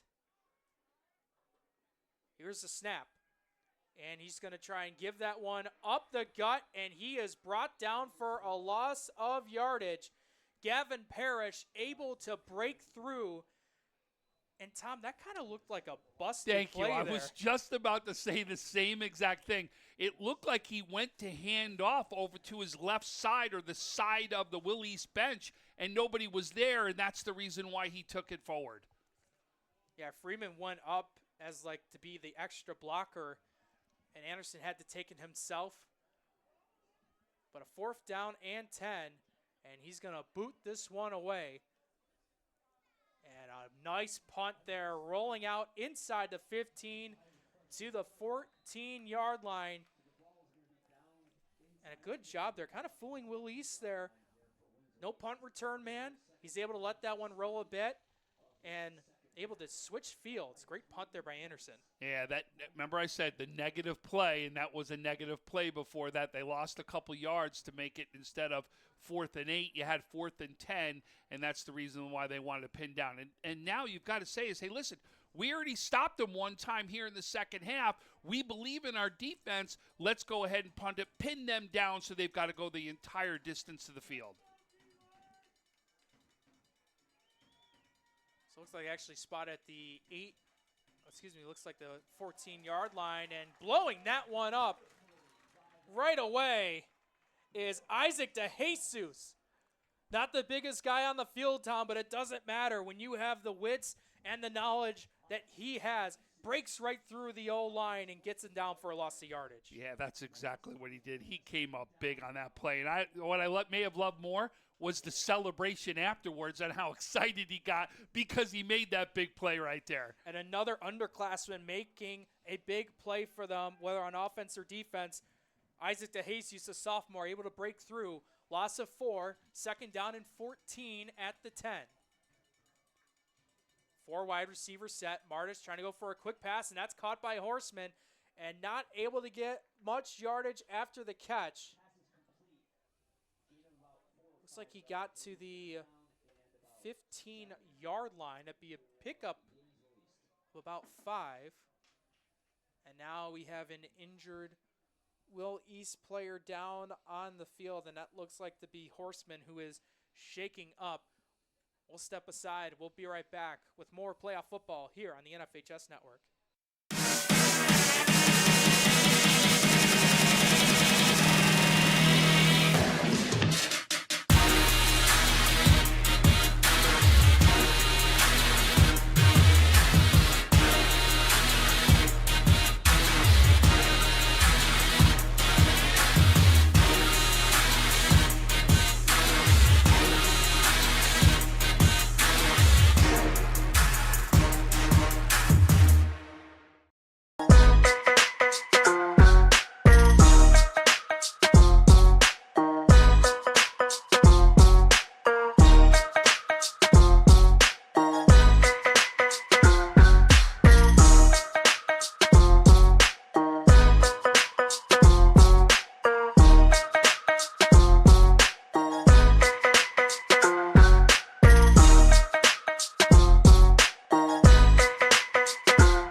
Welcome back to everyone to the NFHS Network. 3rd down and 7. Martis trying to find an open man and can't there that time. Sails over to the intended receiver to Santoro. Incomplete. Try to go to his man, and it just sailed high. And again, there was a lot of pressure there, so he had to get that ball out of his hands, and that's what he was trying to do, so there wasn't going to be some sort of coverage sack as well. So he got the ball out of his hands, and he did throw it where nobody was going to be able to catch it unless his player came up with a great play. But again, another big stop here by West Seneca. And think about it. Because of the defense, you're now going to get incredible field position again. And they almost blocked that punt. Very, very close once again. But here's the return. Quickly in the Willys territory, inside the 35, and they'll put him down at the 33-yard line. And Tom, you mentioned it here as the game has gone by here in the 3rd quarter, those clouds getting just a bit darker as we've, throughout the past couple days had some heavy rain here throughout Western New York. The wind has been a factor throughout the couple of days as well, and the cold as well to add on to it. All in all, what I'm basically saying is this is fall football. This is what high school fall football is, what it's supposed to be, especially during playoff time. Anderson dropped the ball, able to pick it up. He'll carry it himself, going from the 30 and down at the 28 for a pickup of about 5. But did a great job of making sure that was a positive play. That ball comes on the ground, and a lot of people will fall on it. He picks it up and then turns it into a 5-yard gain instead of it being a loss or some sort of negative play that would have happened that could have even possibly been a turnover. Great job there by Anderson. Great heads up. Showing 3 wide receivers from the snap. And able to find Micah Anderson, the ball carrier, staying up on his feet, and will pick up the first down and more. Brought down close to the 20. We'll see they officially spot it. But the Warhawks moving the ball with very good field position to begin this drive. And they're going to spot it at the 19-yard line is where they're going to spot it.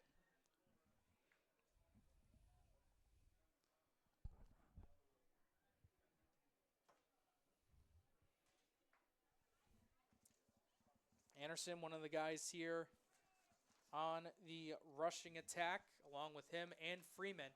They'll go to him once again to the right, gets some nice blocking, goes from the 15 and brought down close to the 14-yard line. Pickup of about 5 as this clock ticks away, just over 7 to go in the third quarter. You could really say one of the advantages or one of the things that has been in West Seneca West's favor so far has been field position. How many drives? This is now the third drive we've seen inside Williamsville East territory that they've taken advantage of. Second down and 5.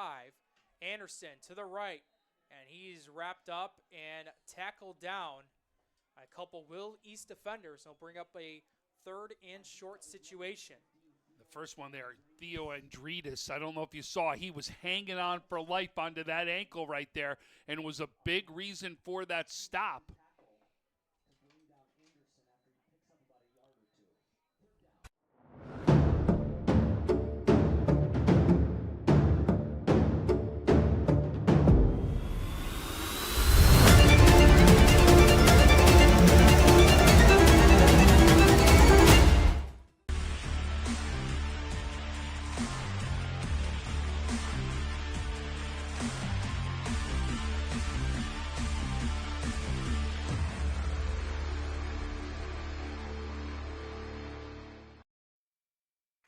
Welcome back, everyone, to the NFH Network. We had an injured West Seneca West player down. He just got up on his own feet. We'll be talking to the trainers, and that is one guy you don't want to lose. That is Pat Allen, who was down on the turf for a bit. Hopefully he's able to come back into this game right away. He's walking okay, which is good. He was actually shaking his left wrist is what he was shaking. So hopefully this is just something that he'll be able to get back out on the field quickly. Second down and about 9. Smith able to go from the 15 and down to the 19-yard line, picking up about 6 yards. I'll bring up third and short. Well, for Will East, they were pinned in own territory. They wanted to use their running attack right away. They've trusted Smith so far, along with their offensive line, to pin themselves out, but still needing more to pick up the first. Third down and 1. They give once again to Kyer Smith, who got past the 20. They'll put him down at the 21, which should be enough for a Will East first down.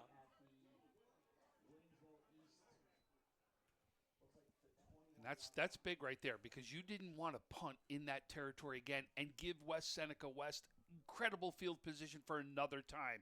So getting that first down to me was very important here for Williamsville East. And important for West Seneca West defense. Pat Allen just came back into the game, only missing about a couple of plays.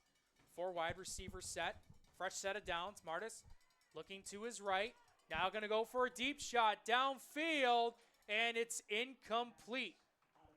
Try to go to Santoro. And on the coverage there was Troy Mobley, the senior wide receiver, also plays defensive back. Boy, different game so far in the second half. In the second half, this has been more about defense on both sides of the ball right now. Both teams have really been coming up great defensively and making sure that these teams may have bent a little, moved the ball, but really nobody has broken and be able to put any sort of points into the end zone. Well, for West Seneca West, their defense, they've only have allowed just over 12 points a game. For Will East, it's just under 12 a game, as Martis will take it himself as he got brought down, looks like to the 30, maybe 31. See how close that is to the first down marker, and he just got enough. Martis picks up the first down. Just over 3 minutes to go in this one. We thank you guys so far for tuning into this one live on the NFHS network. Been some fun comments out there in the crowd that we can hear today. We got our we have to have the window open so that our cords can get in, and we're hearing some interesting responses today. Kyer Smith now with the ball. taking 4 guys with him and gets brought down at the 35-yard line, a pickup of about 4. Do have a scoring update. Pioneer and Lackawanna, looks like they're still battling out in the second quarter. Pioneer up 13-6. Remember, they played week 1, and they've already outscored what they did week 1, because week 1, it was a Pioneer 7-6 victory over Lackawanna.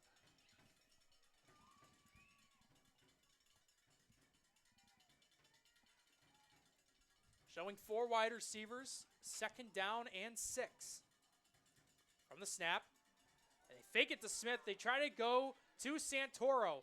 Tries to juke, and he may have gotten back to the line of scrimmage. And that game, that Pioneer game that you talked about, the person who scored the last touchdown was Isaac Platt. And Isaac Platt was not able to play in game 1 in that Pioneer victory. So already making a big impact in game 2 right here as Platt comes up with that second that last scoring touchdown. And by the way, it was Lackawanna who scored first on them. This has been 13 points unanswered right now by Lackawanna. Third down and 6. Martis trying to go deep downfield. Has a man open! And just out of the reach of Santoro. Santoro dove and did all he could with outstretched arms. Incomplete. Fourth down and 6. So do you remember the same thing we talked about Anderson in the first half? A couple of those throws were just getting just past the receiver. We're seeing Martis do the same thing in the second half, and the same side of the field it's happening on. I'm telling you, that wind is having an effect down on there in the field. And you could see that flag blowing every direction. I'm watching trees blow all over. Santoro boots this one, gets past the midfield marker and takes a nice bounce. The return man in Owen Kozio will just let that one roll out of bounds. I'd say that was almost blocked. Nick Lazarus was right there, almost came up with a big block right there for the West Seneca team. But you could see he gets that just off in time and sends it down into West Seneca West territory. And this is probably at least not the starting position that we saw earlier on here for West Seneca West. So Will East had to get that off and now needs to come up big on the defensive side of the ball. But here is now West Seneca West opportunity. They have really been right there this whole time. They keep moving the ball. They just haven't been able to push it into the end zone right now. Let's see if they're going to be able to do that. Ball's at their own 39-yard line with a brand new drive. 4 wide receivers set, but the give's going to go to Freeman, who's met up at the line of scrimmage and is able to find forward progress up the gut and pick up about 1 yard, maybe 2 on the play. Looked like that was a good stop there by Jacoby Chambers. It came up big. You could see went down to the tackle, went for those legs. That's what you want to do. Go for the legs, especially with somebody as strong as Freeman is and what he's capable of doing running the ball.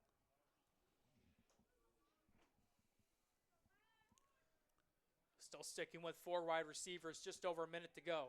Second down and 8. Anderson, pass. That is caught by one of his main targets in the passing attack, Alex Quarantello.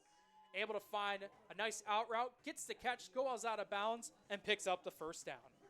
But it really does seems like that both quarterbacks are very comfortable throwing the ball, which seems to be against the wind right now, more than it is with the wind, because we've really seen a lot of completed passes going towards this side of the end zone. Quarantello with 2 touchdown receptions on the season, but it's his defense that's been really great. 9 INTs, leads all Section 6 in interceptions. Snap. Anderson, downfield, incomplete. Number 1 there on as the intended receiver. That is Aaron Lazarus.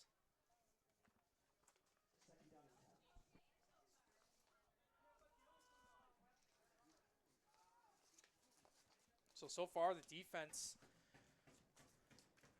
able to come up with plays here in the third quarter. Both offenses haven't been able to put points on the board yet. We still have a minute here to go in the third.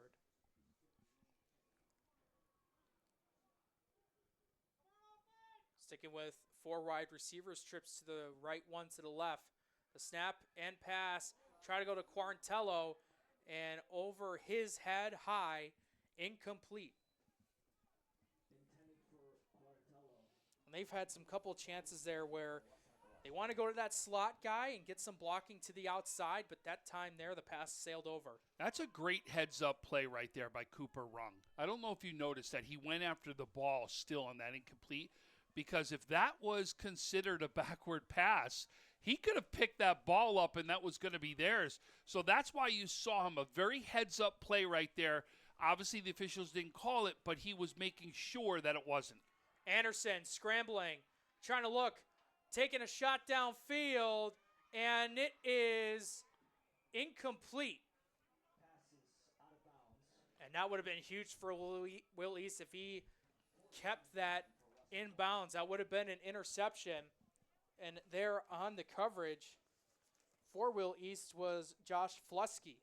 Yeah, he's come up big defensively and a couple times today, and that's another. Remember, that was the one we talked about over here when he looked and then looked at the defender and then went up and got it. That was who that was earlier inside this game, and he almost comes up with a second interception right there, or separate opportunity for an interception right there. Both times he has been great spot defensively, and that's what you got to give him credit for. Endich in line, the punt. Patrick Horseman, who's back into the game, will be the one trying to return it. High arcing punt as that one bounces to the 34. And now looks like Will Issa will have it there. And Tom, seeing where the flag was positioned, I think the wind had something to do with that punt. Yeah, oh, absolutely. You saw right when it went up into that air that it hit like a wall there and literally came down, and that's exactly where we're at. And Will East, this is actually one of the better starting positions for them, and they're going to get an opportunity to see if they can now score inside the third quarter right here, which is just about coming to an end.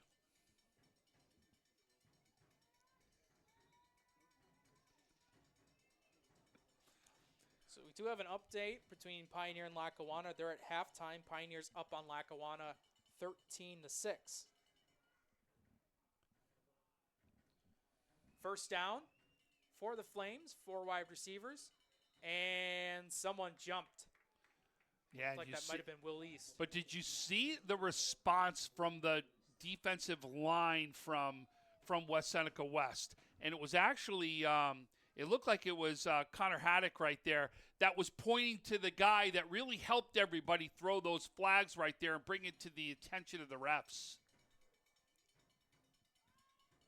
So first down and 15, handoff. Kyer Smith able to run up the gut, get some blocking that he needs, and will move up all the way to the 41-yard line. A pickup of 12. And that will bring up a second down and short. Got a lot of things going on in Western New York today. We're covering soccer. We got Frank Wolf covering cheerleading right now. We've got another football game later tonight. Here, even in West Seneca, we got another one tonight as West Seneca East taking on Depew. That's going to be a great game still there. We got the Monsignor Martin Championship game for the regular season at St. Francis. They're going to take on Canisius. Second down and 3. Kyer Smith is going absolutely nowhere. In fact, he'll go backwards on that play. Some great job by the Warhawks as some of the guys that were in there on the tackle. One of them, Connor Haddock, who was there to bring down Smith. But we are now officially through 3 quarters of the Class A quarterfinal game between West Seneca West and Will East. Will be a third down and short situation for the Flames. When we come back, we'll see how they are able to respond when we come back here on the NFHS Network. Our number one priority is protecting our players. That's why we're writing new rules for the sport and developing innovative educational tools that protect our athletes. This is player protection. This is high school football. What? Come on, Ray! Oh, come on! Oh, what a no business being out there. Terrible! You know, I'm a person too.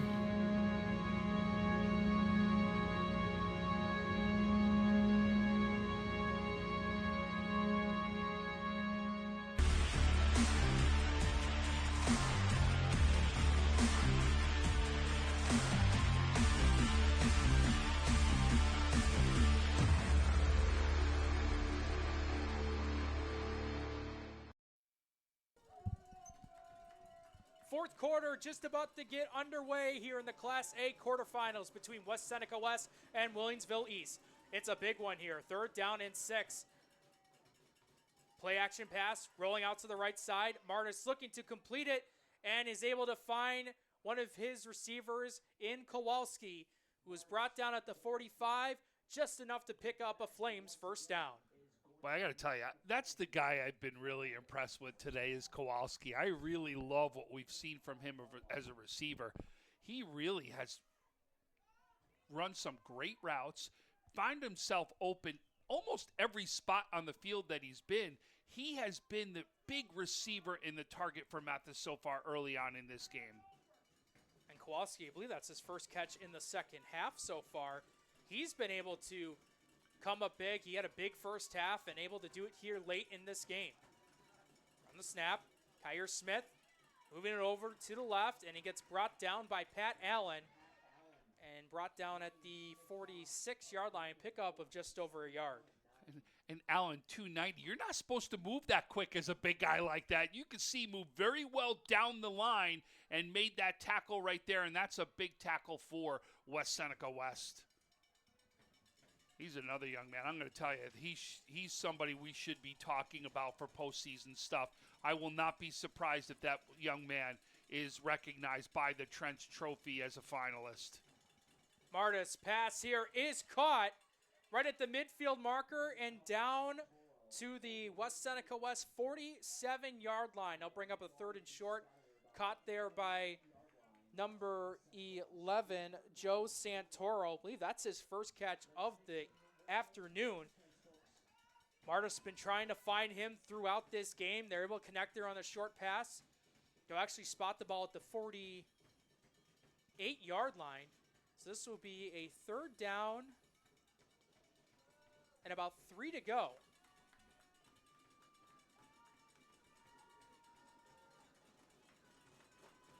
You can now hear the fans here from West Seneca West rattling the bleachers as Martis looking to go downfield. This one is caught by Patrick Horseman, and he is in for the touchdown.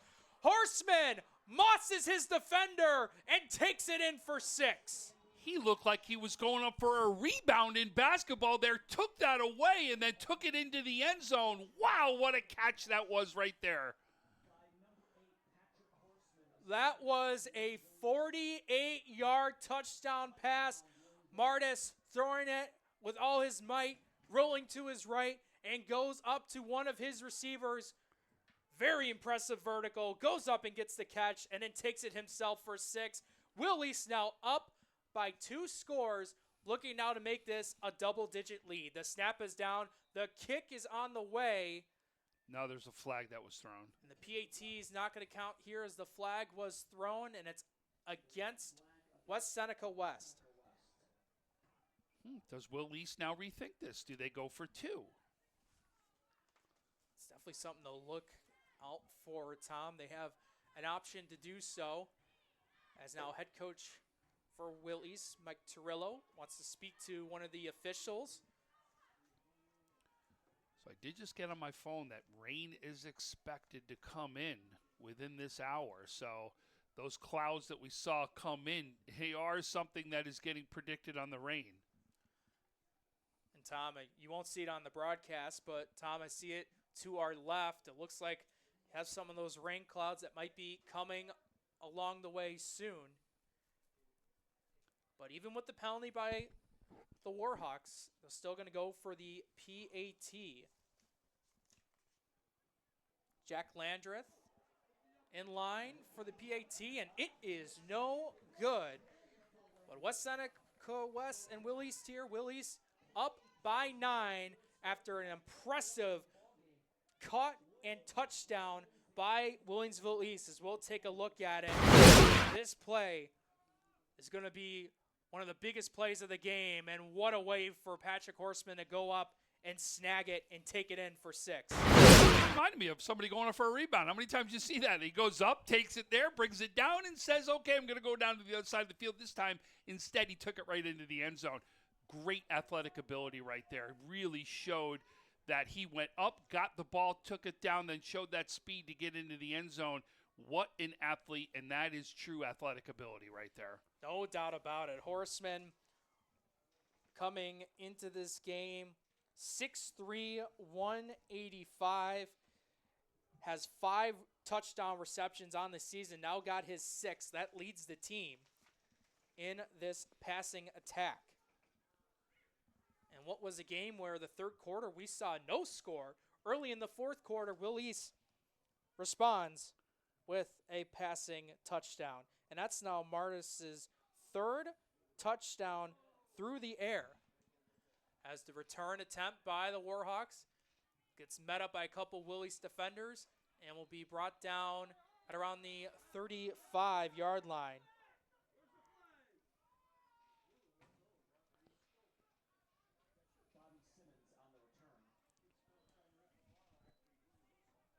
But as we know, Tom, as West Seneca West comes down back onto the field with another drive, we know this game is definitely not over yet. We've seen what this offense can do. Now it's going to see what the adjustments they're going to make here to get this team down the field and get some points on the board.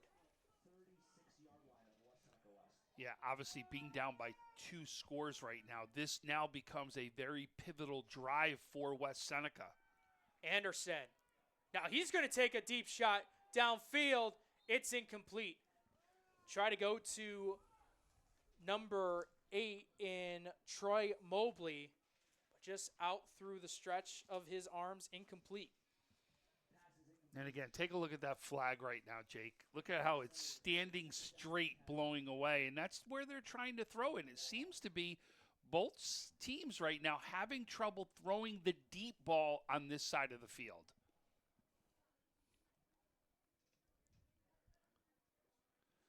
I do have a new score update for you. It's Orchard Park leading Hutch Tech 21-0 at halftime there. Anderson all by himself, 5 wide receivers, trips to the right, 2 to the left.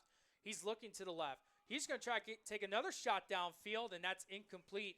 Try to go to Santos, but Flusky was there in on the coverage, as well as number 1, Andrew Lajunas. But how does the future not look bright for West Seneca? When you got a quarterback like this, showing poise what he's doing, leading his team into the playoffs the way he has, really has been great inside this game. I understand there's been a couple that were thrown a little deep, but he's really improvised, make sure he got openings, make sure he's been able to get the ball out to his man. He's really showing that he is beyond his years. 3rd down and 10, and then the penalty marker comes in. Will East sideline celebrating. It looks like it's going to be on West Seneca West, and it is. I'll push him back 5 yards. What's interesting, Tom, you mentioned about Mason Anderson. Mason, as a freshman, before the season got started, he played in the spring and summer camps, performed very well. That was when Coach Mike Festola knew he found his quarterback. From playing JV last year to now QB1 for this varsity program, Mason throughout the season has understand the offense well, has performed well, has made some throws that he wants back, but you know what? When you have a freshman quarterback like that, you know those mistakes are going to be made. It's just the progression he's going to make year after year after year. Absolutely. 3rd and 15. There's a great pass there from Anderson to Quarantello. Past the 40 and to the 44-yard line. So only 2 more yards. This Warhawks team has to get the move to change, but it is a big 4th down. Yeah, and like you said, this is a big play right here. They've got to convert this and keep this drive going. An update back to Orchard Park comes out of halftime. Patrick Budney with a 60-yard TD run. They're up 28-0 over Hutch Tech now. Big play here, 4th and 2, 4 wide receiver set. Gerard Freeman trying to be the blocker, and he throws incomplete. Try to go to Santos, but great job by the pass defense. And Joe Peer, the junior defensive back, able to swat that ball away. It's incomplete and a turnover on downs. That's a big defensive play by Peer right there, because that would have been converted if Peer doesn't come around and slap that ball down. Give him huge props right there, because this is right now Williamsville East trying to keep the momentum with them. Now I expect you're going to get a heavy dose of the run game right now. You want that clock to tick down as much as you can right now if you're Will East. Showing 4 wide receivers at the West Seneca West 44, 1st and 10. Kyer Smith with it, and a great job off the start of this Warhawks defense. Pat Allen coming in big to wrap up Kyer Smith. Yeah, that was a big play right there. Like I said, you know they're going to run the ball. Even if you try to get a set where you get some wide receivers out to get more guys out of that box, you know they're looking to run the ball right now. They want that clock to keep ticking, especially because they're up by 2 scores. And you mentioned about Pat Allen's size. Listed on the sheet as 6'3", 290. Kyer Smith is a big fella as well, 5'11", 220. But Pat Allen's done a good job, able to wrap up this Will East starting running back. Loss of 1, 2nd and 11.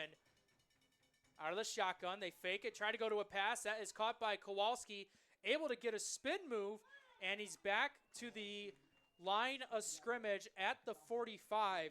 And to be honest, Tom, that is the best that you're going to get out of that situation. It could have been a lot worse. Kowalski catching that behind the line of scrimmage, but able to get back to the line of scrimmage. And again, big play right here for West Seneca. They can get another stop, get the ball back. It's still more than enough time to still score twice, especially because your defense has been so stout here inside this game. 4 wide receivers, trips to the right, 1 to the left. Martis, high snap. He's going to give it to Kyer Smith, able to run it to the right side. He gets brought down well short of the first down marker. That was the combination of Gerard Freeman and John Urbanski, able to bring down Kyer Smith. Gets stopped at the 42, pickup of 3, and the punting unit comes out. Martis saved that play right there. That gets over his head. Wow, anything could happen. Could you imagine if that goes over his head? Yeah. That could have changed the whole dynamics of this game right there. He does a big play to bring that down, keep his poise, and turn that into a positive for his team.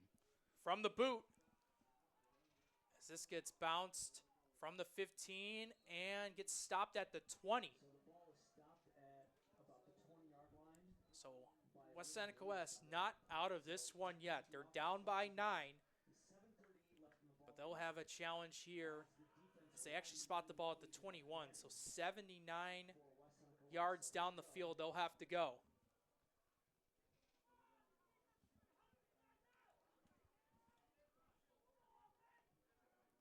But we've seen both these defenses playing to a T, as both of them of their defenses have only allowed their opponents to score around 12 points a game. And that's what we're around here so far, just with the 19 for Will East, as the run up the gut here, able to muster about a yard or so. That was Micah Anderson, the ball carrier. Bring up 2nd and 9. And on a stop on that one was number 45, who comes up big. That's Gavin Parrish. We've talked about him multiple times today as well.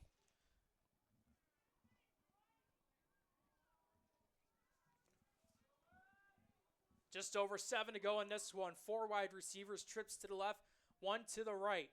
Anderson looking for a short pass. That's caught by Quarantello as he's trying to get close to the 30-yard line, but looks like he might get there, if not at least the 29. That'll be a couple yards shy of the first down. Bring up a 3rd and 2. You know, we talked about the receivers today that have come up big, and the two that we've talked about on each side, Quarantello, for West Seneca, has been the third receiver when you look at yards on the season. And then flip it on the other side, you actually seen, and I'll make the point after this play. 3rd and 1. Dump off to Micah Anderson, who bulldozes his way to the first down along with a couple yards more. Nice pass there by Anderson. Good play call, and they keep the drive alive. It was Kowalski on the other side, who's the third receiver in yards on their side. It's just funny how it's been those players stepping up right now and helping their teams out. And how many times do we say it? Not only do your stars have to show up, but it's going to be that player you don't expect that needs to come up big for you to win big games. Anderson all by himself, able to connect it over to Micah Anderson. And will be brought down, looks like maybe to the 37-yard line, picking up about 4.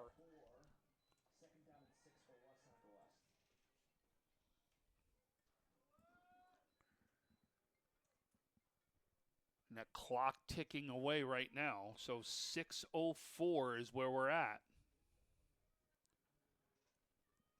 From the shotgun, Freeman able to swing over to the right side, gets some nice open space, picks up the first down and a couple more as he gets brought down to their own 48. But the Warhawks once again move the chains.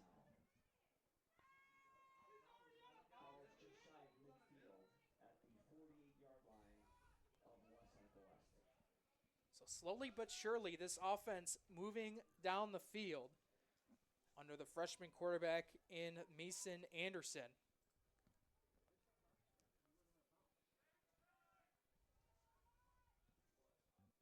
From the 48, one man in motion from right to left. Anderson's pass caught by Quarantello, able to pick up a burst of speed past the 45 to the 40 to the 35 and down to the 31. A pickup of about 19 yards and another Warhawks first down. They're going to go no huddle. You could say this is the best drive of the game for West Seneca, for how far they've had to go down the field. Their scoring has come on short fields. This has been the best that we've seen them go the distance. Tried Freeman in motion. The snap, toss over to Freeman. Trying to get some blocking and might have gotten right to the 30-yard line. A pickup of about 1 as this clock ticks away.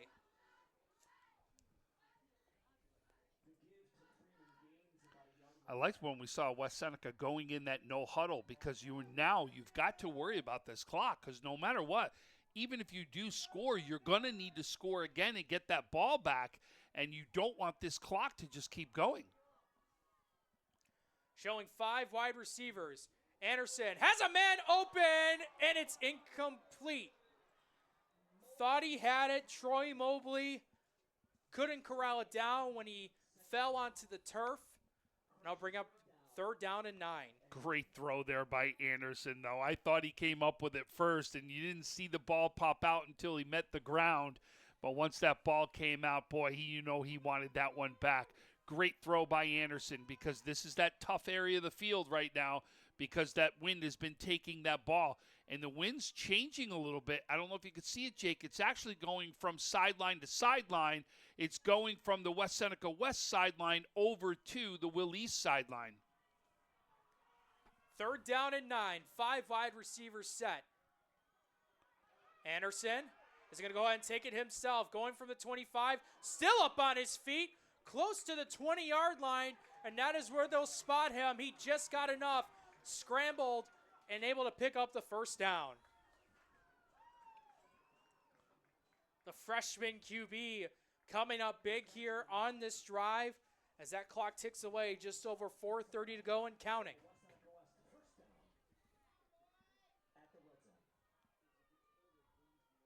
From the 20, Anderson going to now move to his right. Looking to find a man, he'll go to Freeman, but a penalty marker comes in, and it's going to be a holding on the offense.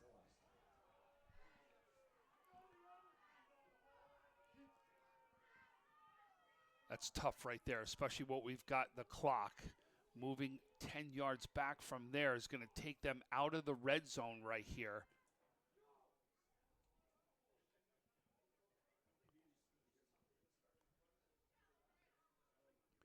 Jake, I think you may need to see this tempo pick up here for West Seneca. I think they've got to pick up the tempo knowing they've got 2 scores here. And they were picking it up. We saw that, and that seemed to be when they were most effective with that quick tempo. Now Gerard Freeman to the left of his freshman quarterback. 4 wide receivers. 1st and 20. Anderson looking to his left. Nothing's there. Now moving over to the right side. And he will stay up on his feet and now get brought down. May have gotten to the 29. That'd be a pickup of about a yard. But you mentioned, Tom, tempo. This clock's ticking. It looked like the tackle was number 16. Is that what you caught right there? Trying to see if we got him back out on the field. I was trying to catch the number on that because he swung around so quick. It was tough to pick up the number. Now Freeman in motion. They're going to try to go to him, but it's incomplete. Too far from the intended receiver to make a catch attempt. And this is going to be a big play, Tom. 4th down and 20 at the Willys 30. Jake, they do have a kicker, too. You wonder, especially with the wind blowing at your back, if you don't get this but pick up a little bit, do you try to kick something right here? Because you need 2 scores. Now, again, it all depends on how far you get on this play, but they are able to do things, so we'll see if this is going to come into play at all. Yeah, 3rd down and 20 coming up. 5 wide receivers. A snap. Anderson downfield had an attempt, and it sails over the receiver. Incomplete. Looked like that was Mobley once again he tried to go to, and now this will be 4th down and 20. And Flusky was again over there on the defensive side as a defender. And they're not going to kick it. They're going to go for this.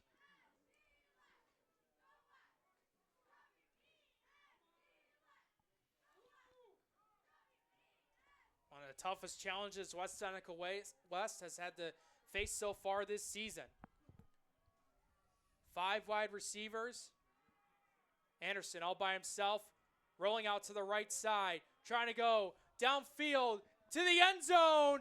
It's incomplete. Try to go to Quarantello.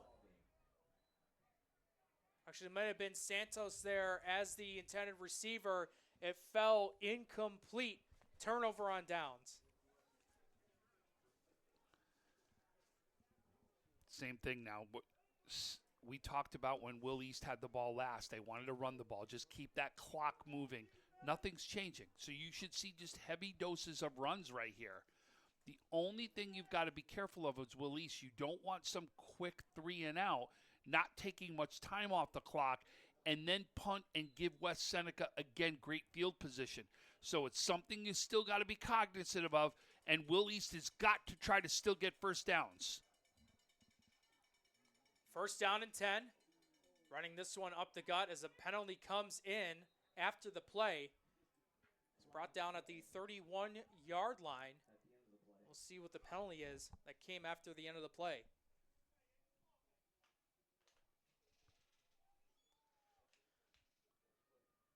Oh, and this is going to be on Will East. That's a chop block is what that was right there. So chop block. See where they spot this ball. With just over 3 to go in this one. Will East's goal here just trying to kill clock. But at the same time, this penalty hurts them. As it just pushes them back closer and closer to their end zone.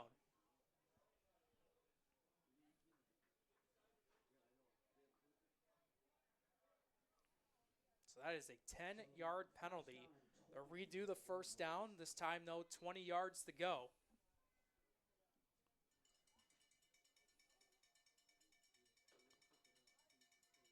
Excuse me, looks like they moved this back even more. So this was a 15-yard penalty. So 1st and 25 at Will East's own 15-yard line.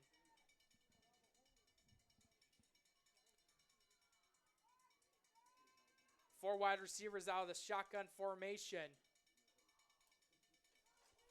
Kyer Smith in the backfield. Willie's taking their time. Now they'll give it over to Smith as he gets met up right away and brought down close to the 17-yard line, picking up about 2. And West Seneca West has called their first timeout of the half. 2:51 to go in this one. Gut check time here for both teams. We'll see what happens out of this break. We'll be right back with more playoff football here on the NFHS Network.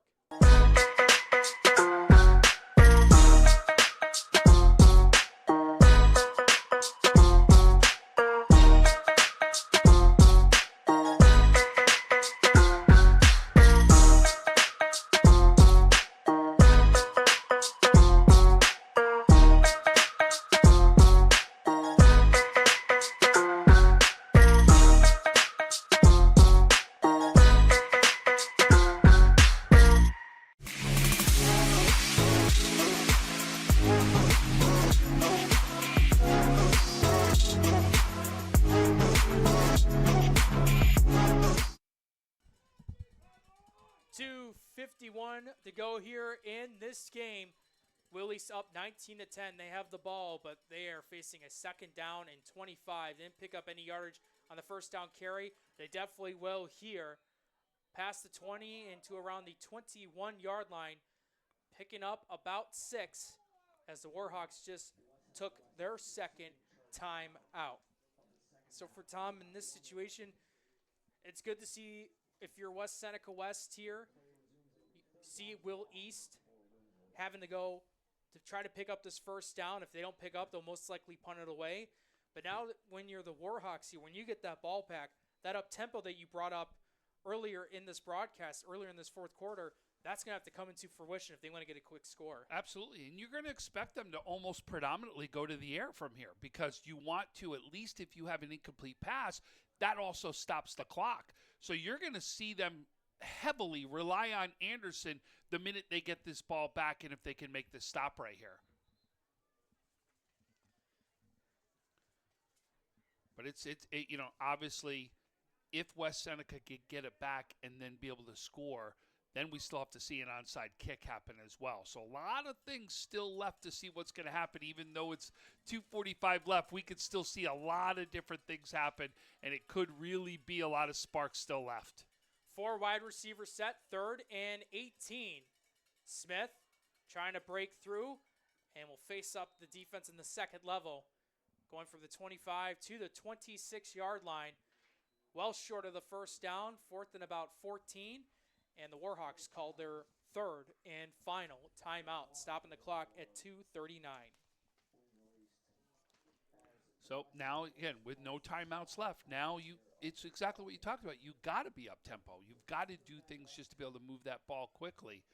And we'll see exactly what happens if they can get good field position. Boy, you really want to see if you can have a great return here because obviously you'll see not only – have we seen kicks almost get blocked because West Seneca, they're going to go heavy after this. You know that because they've almost got blocked. Not 1, not 2, about 3 of them is what they've almost blocked today. You could say there's almost been a handful of times where they are just been seconds away or maybe a half step away of swatting that ball and blocking a punt. And Will East has got to kick this into the wind. So they're kicking into the wind. So this should not be a really deep kick right here because of the wind. Santoro going to be punting this one, and now we got a penalty marker. As Owen Cozio was the man in return for West Seneca West.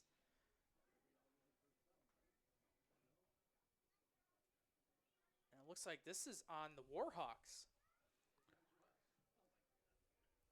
Well, 5 yards is too many 5 men, yards. Too many men on the field. At this point, yardage really matters, so even that can hurt the Warhawks a bit. But we'll see what they do here on this one. As this is a high arcing punt, and got another stoppage in play. And here's a penalty on Will East. In that case, I guess West Seneca West penalty doesn't hurt them that much after all, as Will East commits a penalty of their own, and they'll bring those 5 yards back. But imagine if it wasn't thrown against them. Now you'd be pushing them 5, and then where would your starting position be? Right. So it's just little things like this. Coach, any coach will tell you, those flags, especially when they become mental flags, are the ones that drive coaches the most nuts. And trust me, yes, they drive them nuts.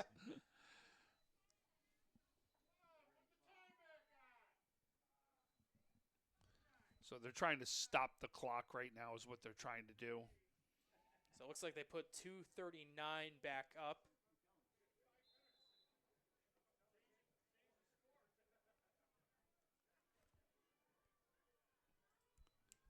High boot.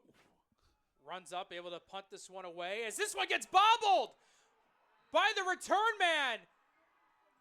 And Will East might have recovered it. And the officials are going to take a discussion on this. But that was bobbled by the punt return man. And now 4 of the 5 officials, now the 5th official is coming in just to see what the word is going to be on this. But this was a staying West Seneca ball. So the return man was Owen Cozio. It bounced and hit off his chest. You had a good amount of Will East guys that tried to dive and attempt on the ball. But the Warhawks, fortunately, have the ball still, and they will take over at the midfield marker. Oh, excuse me, they'll actually put it Willie's 49-yard line. 1st and 10, 2:31 to go here. They're down by 9. No timeouts for them.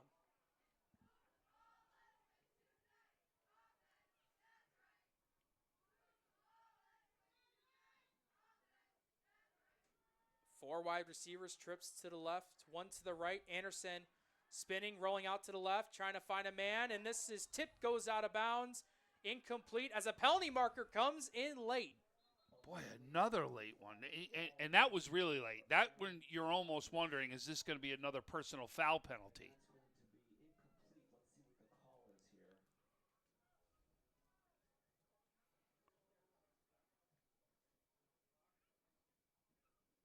And this penalty looks like it might be pointing to the vicinity of, well, it looked like it Will East at first, but West Seneca West is the one that takes the penalty. That's going to push him another 10 yards back right there.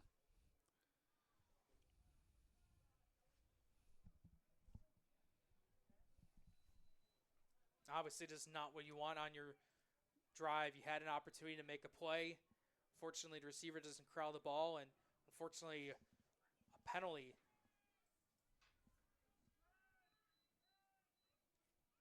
So it looks like to be a 1st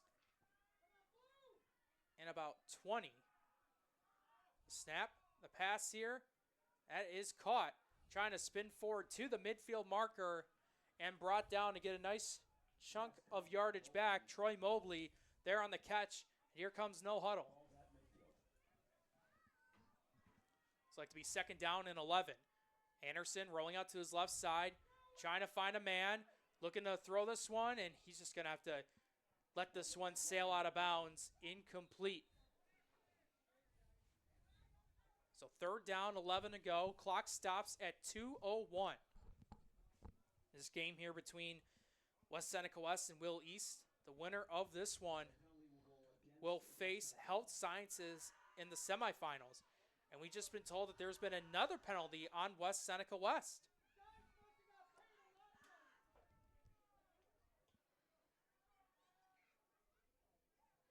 The end of the 3rd quarter, Pioneer Lackawanna stays 13-6 inside that game. Give everybody a quick scoring update.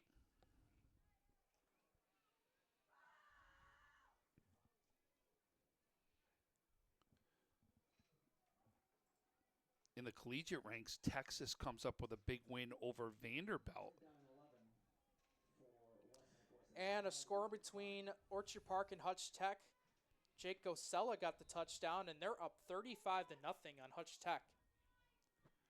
That's going to be a great matchup next week there. Orchard Park, Jamestown, to see who goes to Highmark. Pass attempt, try to go to Micah Anderson, but it falls incomplete. So that'll bring up 4th down and 11.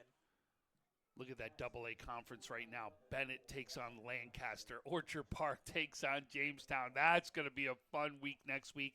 This week, if Will East holds on here, the one team that has given Health Sciences a run this year is Williamsville East. So you could look at it, and you got to think Health Sciences, the one team they didn't want to see, was to see them again.